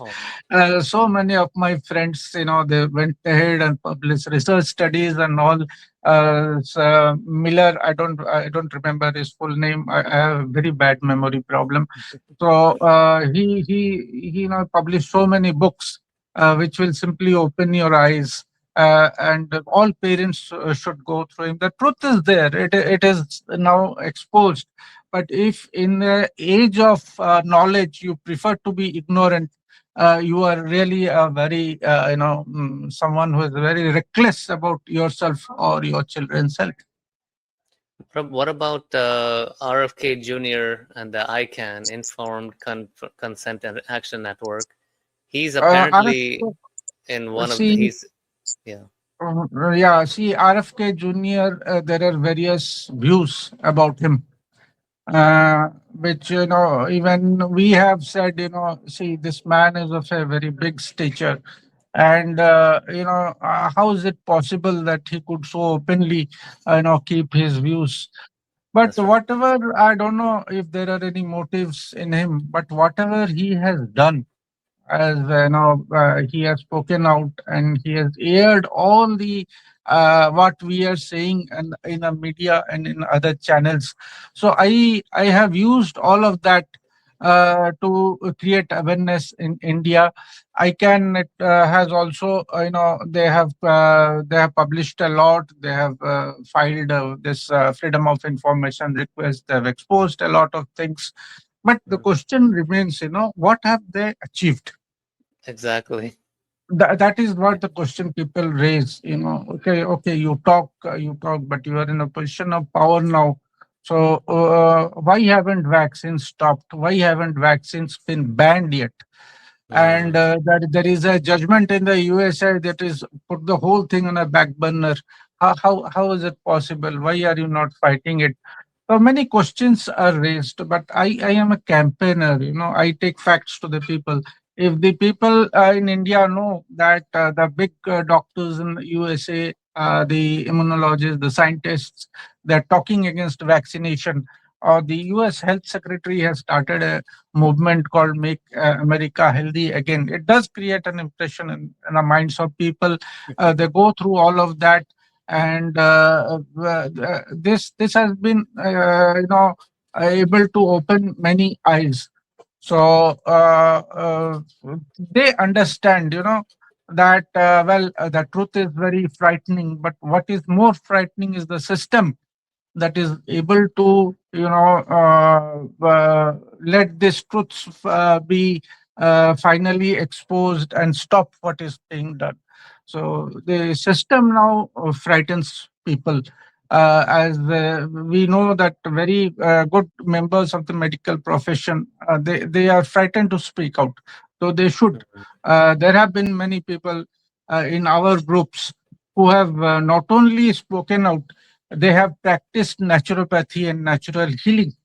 So even now, in a doctor of my city, he is an MD, but he has become really famous because he loves nutrition. He loves all these natural methods, and he's a roaring success in my city. The big politicians, the big names, they are going to him, and secretly his own colleagues are rushing to him with their own health issues, their family members, and he has really been able to make a mark. He has written the foreword to my book.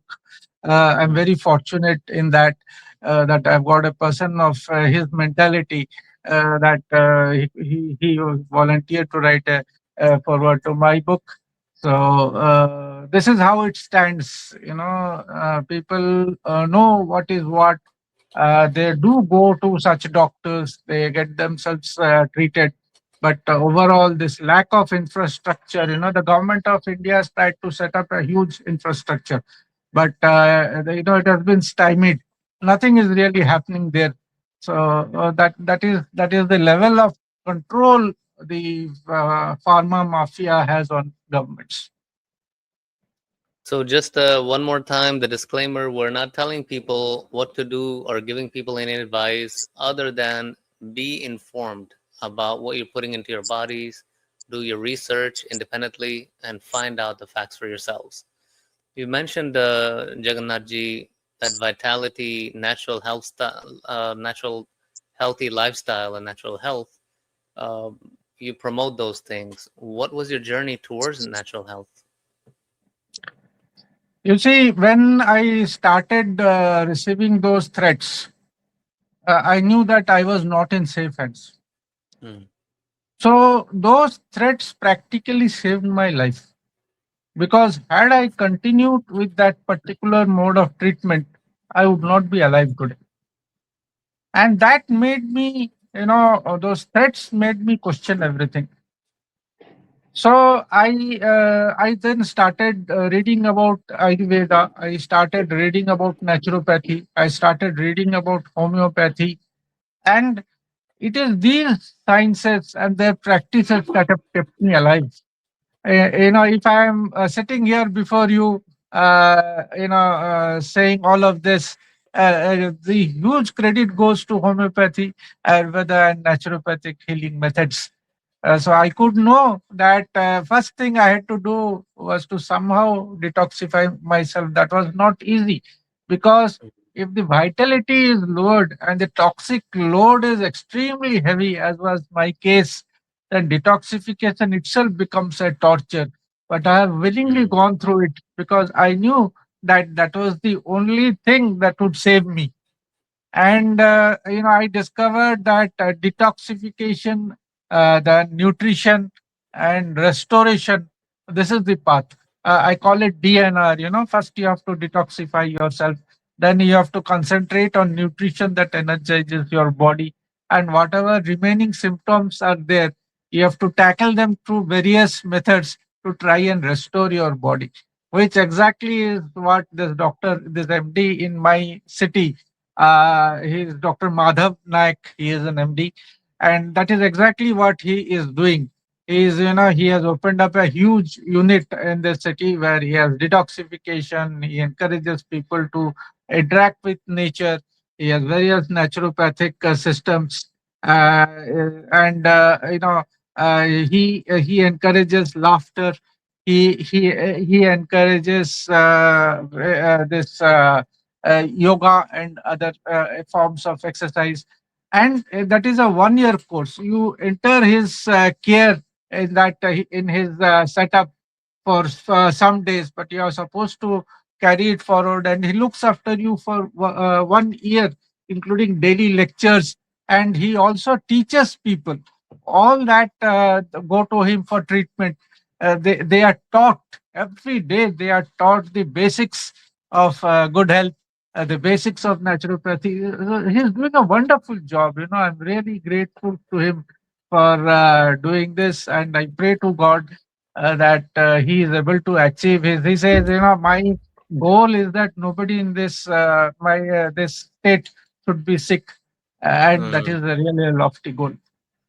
Now, have you had a chance to visit any of the camps that Imana provides?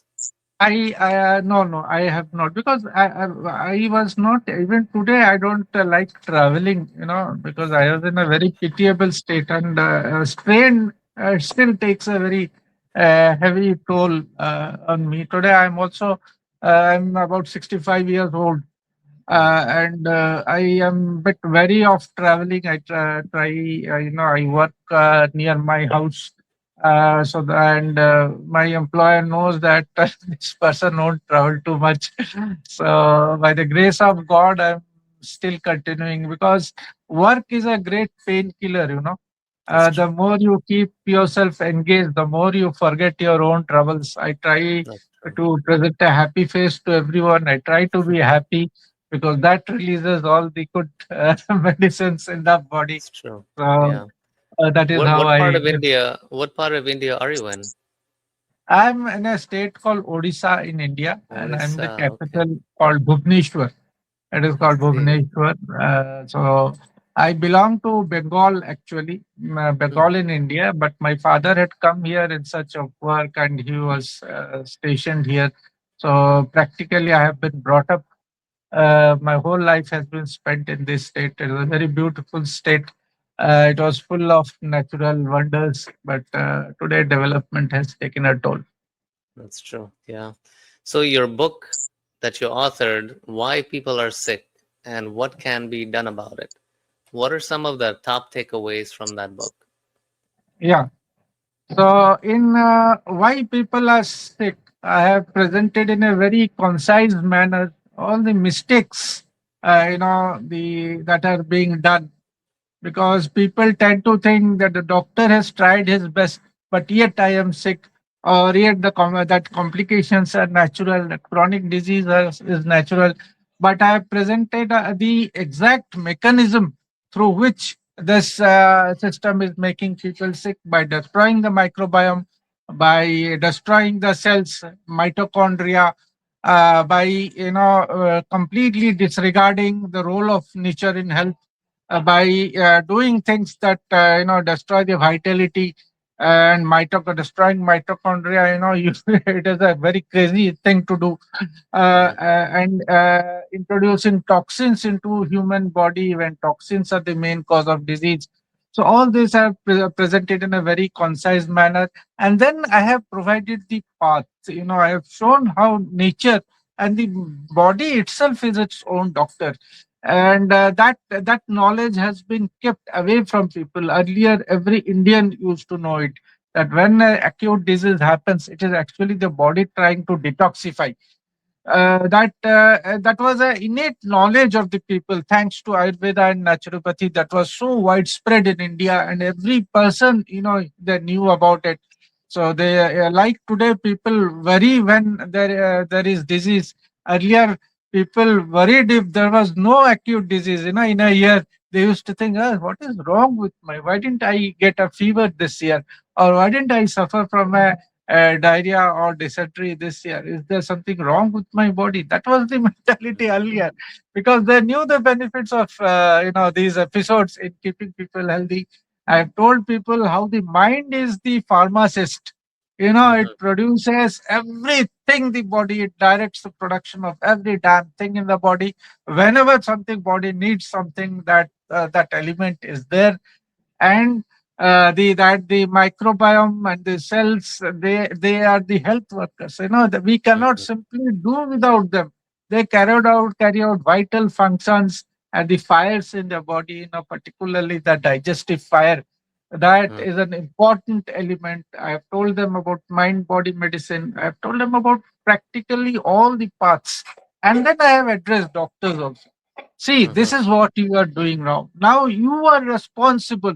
You ought to do all these things to again make people healthy again. You cannot, assign that responsibility to someone else, because That's you true. have done the damage. You must undo what is to be done. So there are chapters devoted to that. There are chapters devoted to the history of how this medicine invaded. The smallpox episode I have mentioned very clearly, because that is something the people have in mind. Vaccines eradicated smallpox. That is far from the truth. Mm. Vaccines eliminated polio. That is far from the truth. Viruses cause disease. That is far from the truth. And then I have brought in, at that time, COVID was in the news. I have brought in Mm. all the information to show them that this is a completely planned, thing, that it is a pandemic. And all the what all the doctors and scientists are pointing out. And in the end, I have given a summary of how people can stay healthy. So it is a very comprehensive book. People are referring to it as an encyclopedia of health. So it is only about 220 pages. So Mm. with my long campaign experience, I could know, what people need to read. If you give them a totally scholarly book, nobody is going to go through it. It They're has not to going to be be interesting. interested. They have Mm. to relate to what is happening. They have to know what is happening and why. So I have done just that. And you'll be very happy to know that the book, it ran out of copies within a few months of publication. And the Wow. publisher was reluctant to come out with a second copy, because she thought, there would be a threat. Or maybe she has faced threats. I don't know. Mm. So that is how it stands. And she said, I have never seen a book, just, go out of print in a few months. But that is what has Wow. happened. And there was So, no arranged publicity. I just, she and I just wrote that this book has come out and people purchased it. That is a fact. wow. It'll be very interesting, Jagannathji, if a lot of us who are being censored and gagged by the establishment were to come together and start our own publishing company. My great Definitely. Yes. grandfather and my grandfather, they started the Sharma printing press in Oh, Pudukkottai, great. like in 1940s and 50s, like a long time ago. And they've just recently shut it down. They shuttered it because, the old time printing press required, the lead lettering and typesetting and those kinds of things. But new technology, we don't need those kinds of things. Yes. So I'm really hoping that we can bring different people under the same umbrella, and then we can do some good work together. Dr. Arun Sharma is doing it. I really appreciate how he is, the depth of his knowledge, and how he has got a crystal clear understanding of what is the issue. So he is already doing a very good job conducting these camps, because people, they need to feel the benefits. They need to be cured to understand what is health and how the present system is a completely damaging entity. So he is doing what is needed. Fantastic. And we also have several people within Imana, for example, Sandeep Singh ji, who came on the podcast a few weeks ago. And he also talked about the things that you're interested in, like natural farming as medicine and the soil gut connection that you mentioned, and food sovereignty, things like that. He's very interested in that. And on the Discord server that we're creating, we have channels for such topics, all under the same umbrella. So I encourage all of us, people who are viewing, to go to the IMANAH website and then click on the top right icon where it's icon for joining Discord. And I'd like to invite you too, Jagannathji. And I have Definitely. a whole software development team who are standing by to offer support, and we're able to, get people onboarded very quickly. And we're also creating software that's going to help, give us all the tools we need to do promotion to things like campaigning that you're interested in, as well as tools for taking care of the health. So, is there Actually, anything? Yes, I have a friend in the USA. He is known as Sergi. He Sherji. has a website called Green Made Info, and he is doing exactly the thing you are doing, and he has done a great job so far. That is what he has published some of my articles also. Almost 90% of my articles in the web, they have gone. They have been taken out. Entire websites have been taken down because they published some of my articles, like websites like Really? Gaia and all that. So this is the level of censorship we face, and definitely if we have our own channels, it is a wonderful help. For sure, yeah. And not only that, we have like international presence. We run our own servers. We're not dependent on anyone else, Even the servers, the co-location that we put our servers in, it's going to be very difficult for people to take us down that way, So hopefully we're hoping to, use our diverse skill sets to come together as a group and then do a lot of these kinds of projects together. So is there anything else you would like to tell the viewers?